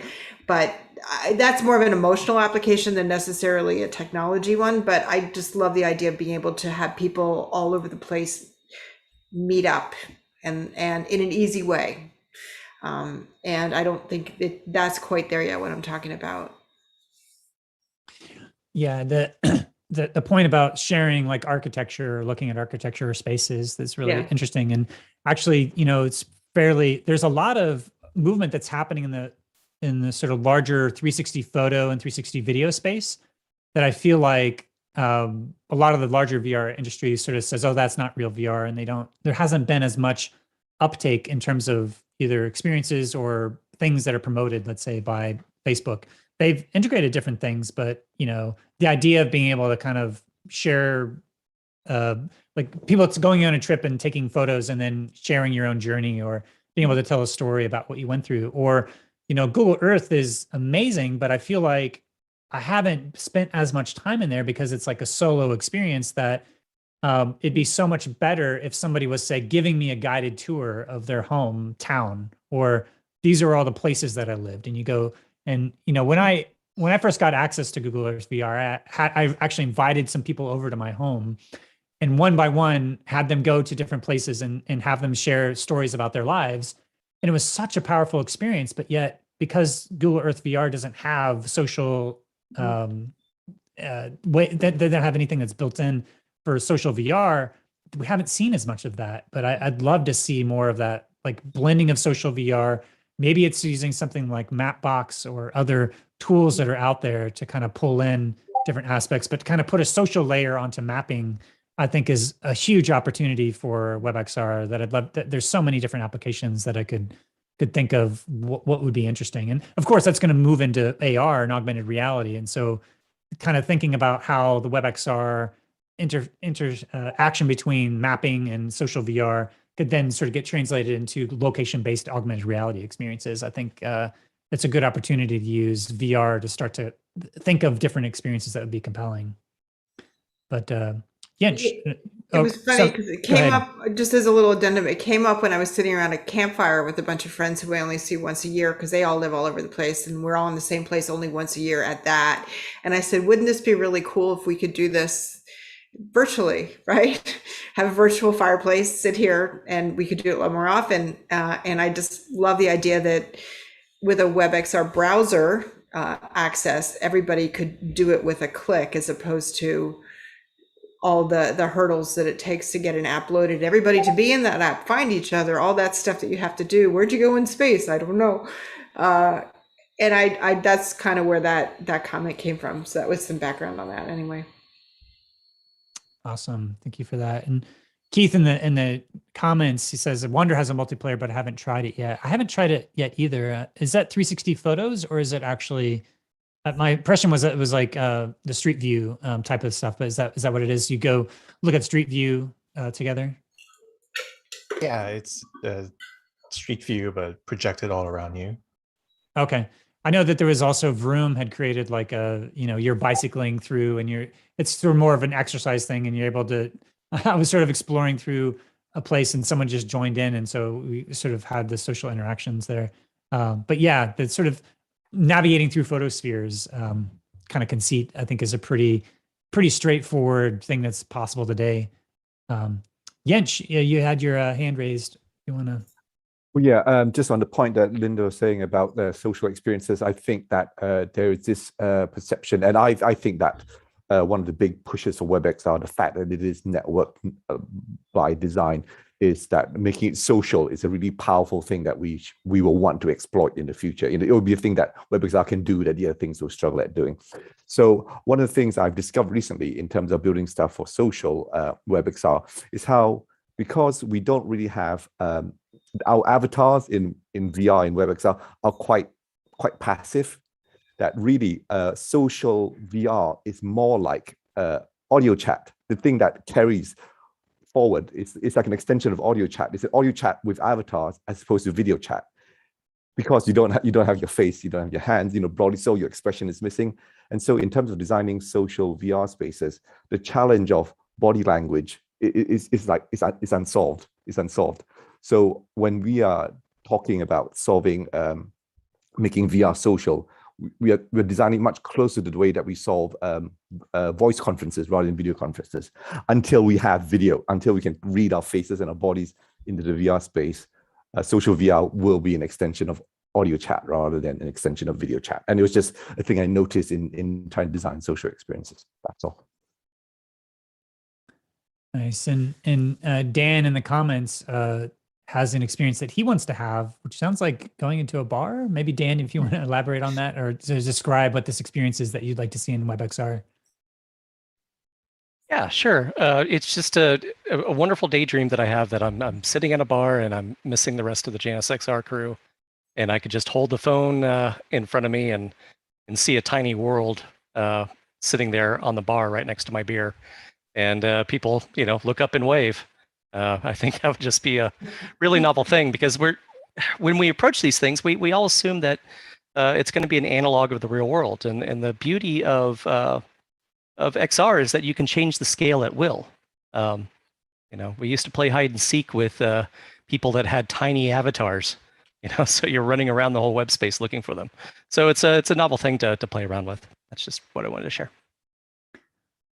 Yeah, I know that in the reminds me of the sort of augmented reality hologram proof of concept videos that like Facebook has shown at some of their last conferences, where you're at a restaurant, you're sitting at a table, and somebody else is a hologram sitting across from you. And what would that look like if both people were like sitting at different restaurants from around the world, and they're both eating, but they're talking to each other? It's sort of an extension from what you see of people walking down the street with their AirPods in and they're speaking out into the air. We've sort of got that normalized, where that was really, really weird like 10 to 15 years ago, but now we're kind of used to it.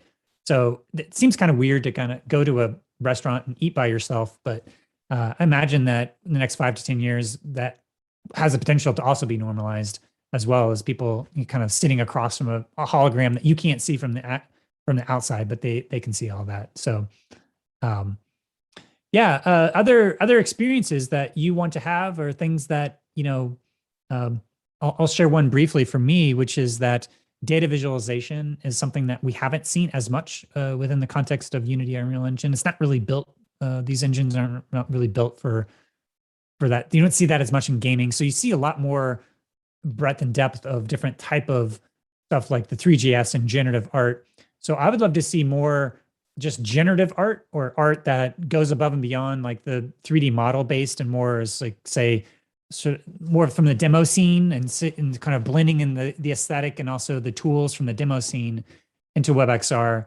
And there's amazing stuff that you could do. That's there's a Treehouse in the Shade is a VR chat world that goes and shows lots of different amazing shaders. But something like that's completely possible within WebXR. And I would just love to see more data visualization. And one of the things that I want to do at some point is to build a Voices of VR experience that's sort of like a memory palace of this whole archive of different experiences that I've had of audio. But what would it mean for people to go in to have a WebXR experience, to give them a mapping of the landscape that then they could maybe discover different podcasts and then go listen to it offline? So to kind of think of it as like when you go into a bookstore and you just happen to find a book that you saw it within the spatial context of that bookstore and it was featured, or you run into it and maybe you went in there looking for something and there's something next to it that you found. I think that type of idea of going into a library or going into a bookstore and kind of like happening upon something that is just the right thing that you need at that moment, that then maybe you take that and go offline. Because I'm right now, I'm not as convinced that listening to a podcast is better in WebXR, but maybe finding the right podcast to listen to would be a better experience for that discovery, for you to be able to help find that. And so creating a larger spatial context to kind of house the archive of 1,600 interviews that I've done over the last 7 years, I think is my kind of dream project. That if there's other people out there that want to help start to think about that and make that, that's something that I'm very actually interested in terms of what's that look like as a podcast creator? How does WebXR help me do stuff that other creators aren't doing or haven't thought of doing because we have this new medium to start to think about and thinking about translating existing websites like the Wikipedia of WebXR. What's it mean to take an encyclopedia and translate Wikipedia or something that's user generated but still has a level of knowledge transfer? How do you do knowledge transfer in spatial design in a way that scales to the scale of Wikipedia? I think that is a design conceit that so content management systems within WebXR, as well as like sort of knowledge management, stuff like you go and get information or knowledge, and how's that knowledge transmitted in a way that is a better experience within WebXR? Because right now it's not. It's better to do it on your phone or it's better to do it on your computer. But what aspects of those experiences would be better if they were in WebXR? And is there anything that could do that? I love the idea of navigation actually being, instead of, you click, you go there, you click, you're there. It's actually like you're walking through it and you have different paths in front of you that you can take depending on your interests and different, right? That's a different kind of UX. It's actually spatial versus just clicking and then takes you to something else. It's all very linear jumping. Yeah, and Oren just shared shaderworlds.com, which is, I don't know if it's produced by Shader Toy, but I guess, are these, can you see these within WebXR? Can you hop into these? I haven't seen it, but it's a sort of a VR not supported on some of them. Maybe that's just my browser, but yeah, stuff like that. Shader worlds. I think that's actually, the kind of mathematically generated types of worlds like that are pretty optimized, and so they're the stuff that the creator Inigo Quilles, I think his name is the guy who created Quill. He was doing some pretty amazing shader-based art, and I think there's a lot of those different tricks that are used within Quill. But to see, I think some of the stuff that's more mathematically driven rather than driven by 3D models is something that would be a good. Elijah, you said that you've been thinking about information architecture. Yeah, similar to my experience with the games and different experiences and things like that, I noticed that a lot of people tend to have kind of different ways of viewing and navigating space. So in these, like kind of what you all mentioned before, I think somebody mentioned how, when people first put on the headset, they kind of just stop and like don't really realize that they can move around the space, right? And something that kind of engages somebody to move is realizing that you can interact. So with that same point of interaction, it's like, how do you make something obviously interactive, right? How do you make it so that as soon as you look at something, you know that you can go up there and use it and interact with it and move it around? Because that is also a problem with creating something like what you were talking about in a purely web space, in a 2D space, well, a 3D space in a web interface. Without the headset, it becomes increasingly difficult to portray interaction, because then you don't have the same amount of things like affordances that you would have with a typical 2D interface, like buttons and things like that. So there's a lot I can talk about with that, but I do think it is a sort of trade-off and trying to figure out how to build that 3D space so that there's new interactions and new ways of using it. That's something that you simply cannot do with a 2D website, because a big argument people have with this is like, oh, why can't I just have a simple directory, right, for all your shows or all your podcast episodes? Why can't I just see a typical 2D website? And that's when you have to answer that question with, oh, well, a 3D space allows you to, maneuver around it and put things together in different ways and connect the dots that you, in a way that you wouldn't be able to do with a typical, 2D space. So there's a lot in terms of, to kind of bubble this all down in terms of interaction. I guess you would call it new or XR specific use cases. And then I would say affordance or accessibility, things that makes it easy to actually interact with it, if I had to sum it all down. Yeah, that's a good point. And one of the design conceits I've seen that comes from the gaming world that I think got adopted within the VR industry in the early days was you have a scene that has a bunch of baked lighting And then the objects you can interact with have different lighting, so they kind of stand out. They don't kind of blend in.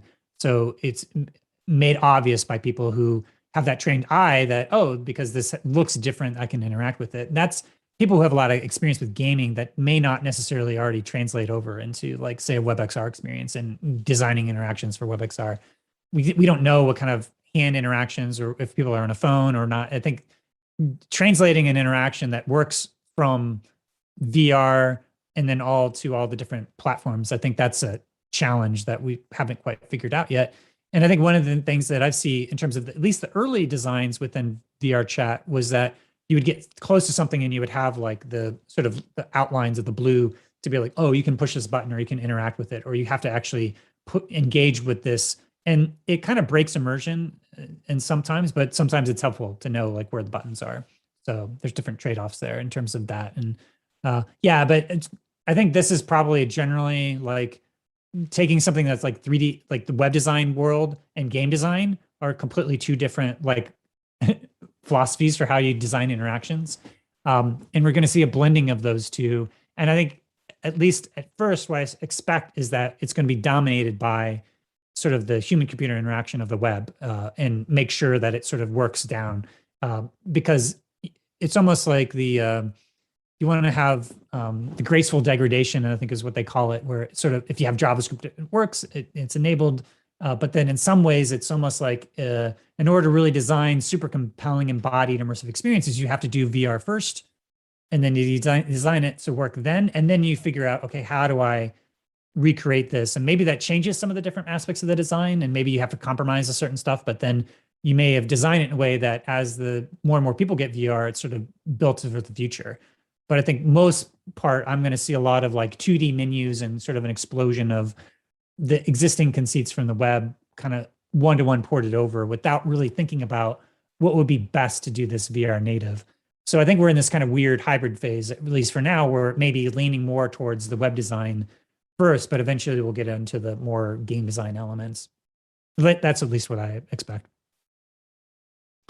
There's a comment here from Eric. I don't know, Eric, if you want to sort of mention, I think this idea of what's happening within the consumer 360 video space and an opportunity that you're either thinking about doing or already doing in terms of a WebXR experience that would be compelling. Hi, thanks. I'm not on video right now. That's fine.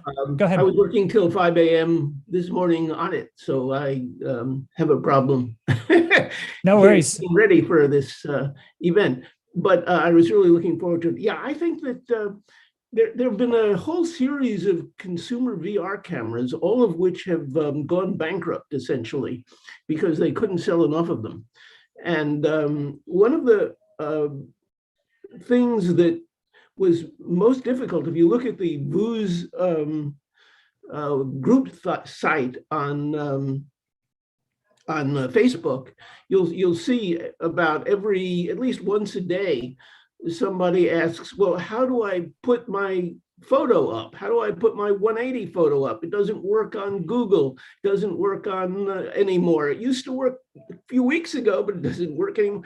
So one of the things that I think is really important is consumer video. Is consumer video the ability to have a Kodak camera, like the ones that made Kodak rich a long time ago.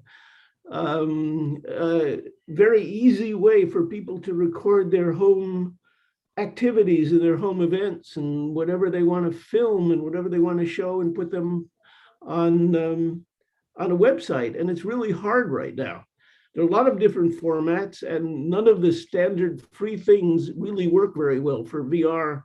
If you want to do both stills and video, and you have some things that are regular photos and some things that are 360 and 180. And so using some of the first level systems like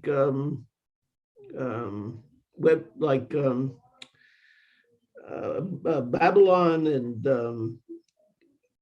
others, A-Frame and so on. I've put together a site that basically can handle every kind of VR media and regular media too. And I have some simple ways right now for doing the kind of interactions that you were talking about. I was just posting about my recollections of the old days on the web when there was no standard for interaction, and everybody was doing everything, and it was very confusing. Some were beautiful, some weren't. And then Microsoft defined the standard. It was ugly, but it worked and it stuck. And when people tried to do something fancy, nobody could figure out what they were doing. And so just about everybody does it exactly the same way. So I've been trying to think about what are the best ways to interact in 3D. So far, I found that the ray and the trigger is the simplest way to interact. And right now I'm trying to define a standard for perhaps colors for tabs that go in different places. For example, there might be one kind of color if you're going to change your site. You change the page, and a different kind of color if you're going to show some kind of video. Now, I'm talking about really, really simple consumer videos, but it seems to me that integrating video with all the facilities of WebXR and its dynamic and interactive facilities is very important. And right now, video is a very unimportant part, and I think it should be a very important part. It'll be very important for advertisers and theater and the evolution of the mid-space between video, which is easily accessible by many people, and live action, which is only accessible in the theater.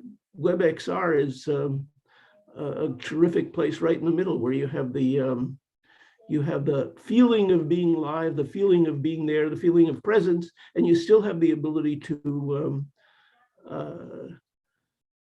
multiply your effect to a large audience. So that's what I'm doing. I hope to have it. I'm testing it now, and I hope to be able to show it to people soon. Awesome. Well, I think that's probably a good place to start to wind down. I'm going to pass it over to Julie, but just thank you everybody for joining us here for this town hall. This is an opportunity for us to just kind of get the community together and to hear from your own experiences, just to get the conversation going and thinking about experiential design and thinking about where things are going for the future of designing experiences for WebXR. And we have this whole day-long summit that I'm going to be moderating and hosting here on October 12th. And so, Julie, I don't know if you wanted to give sort of the closing pitch here for what people can expect. Sure. And thank you so much, Kent, for leading today and the great conversations that we've had, but we certainly have more to talk about. And we're bringing in so many more amazing people to help us build the conversations, first of all, around world building, modeling your metaverse. Let's talk about polygons and optimizing for scalability. I think that's a huge discussion out there to be able to optimize for the web. Talking about the uncanny valley and metahumans and likable avatars, that sort of thing. Also about the UX and UI design. I know that we talked about that a little bit today, but what is that return on experience that I call ROX? And making sure that we've got the right user experience matching the interface that's being built for it, and how do we engage them into that from that 2D moment to a 3DOF moment, and then again into a 6DOF moment.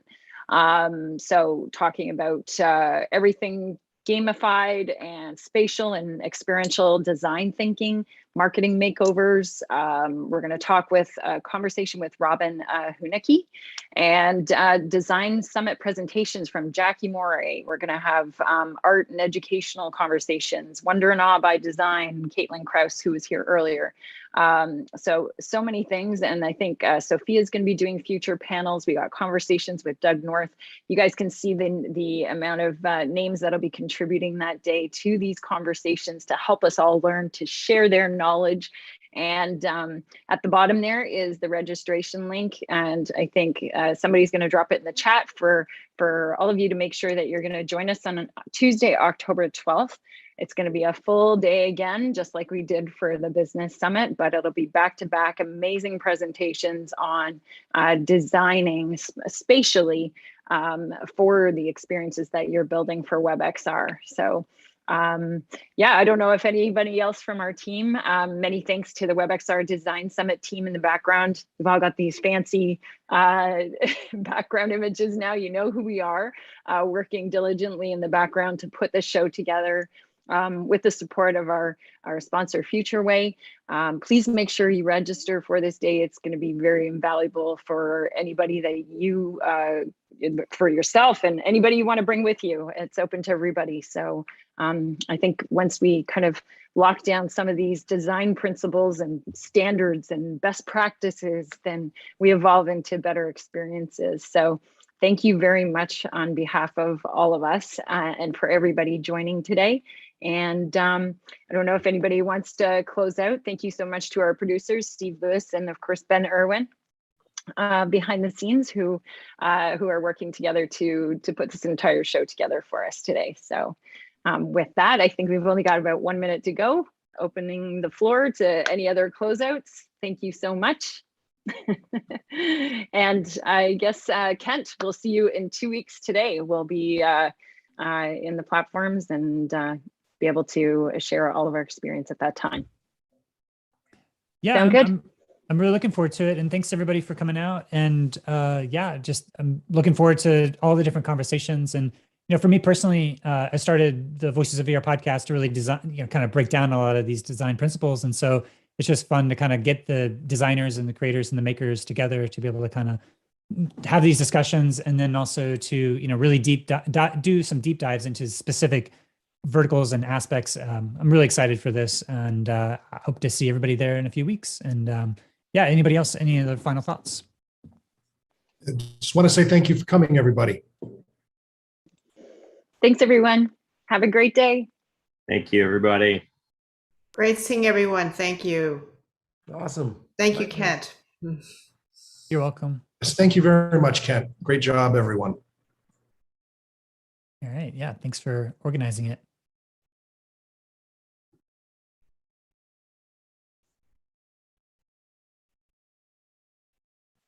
I would love to make sure that we grab this chat before we ended the session.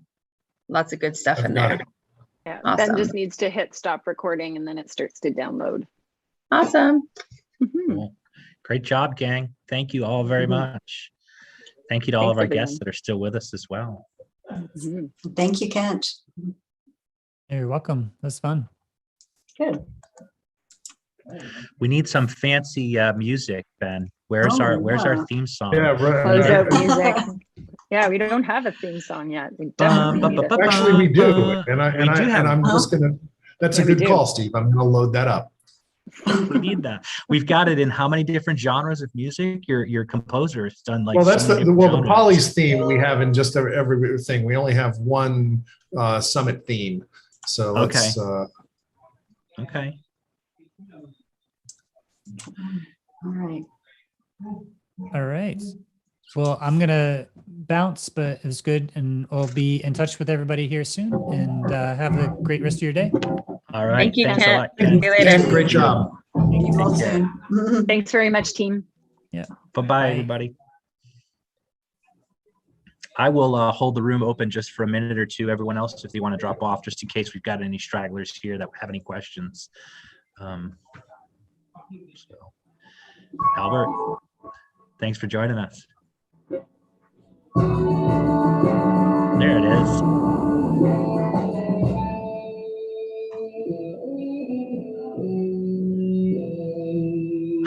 That's it, Ben. Recording stop.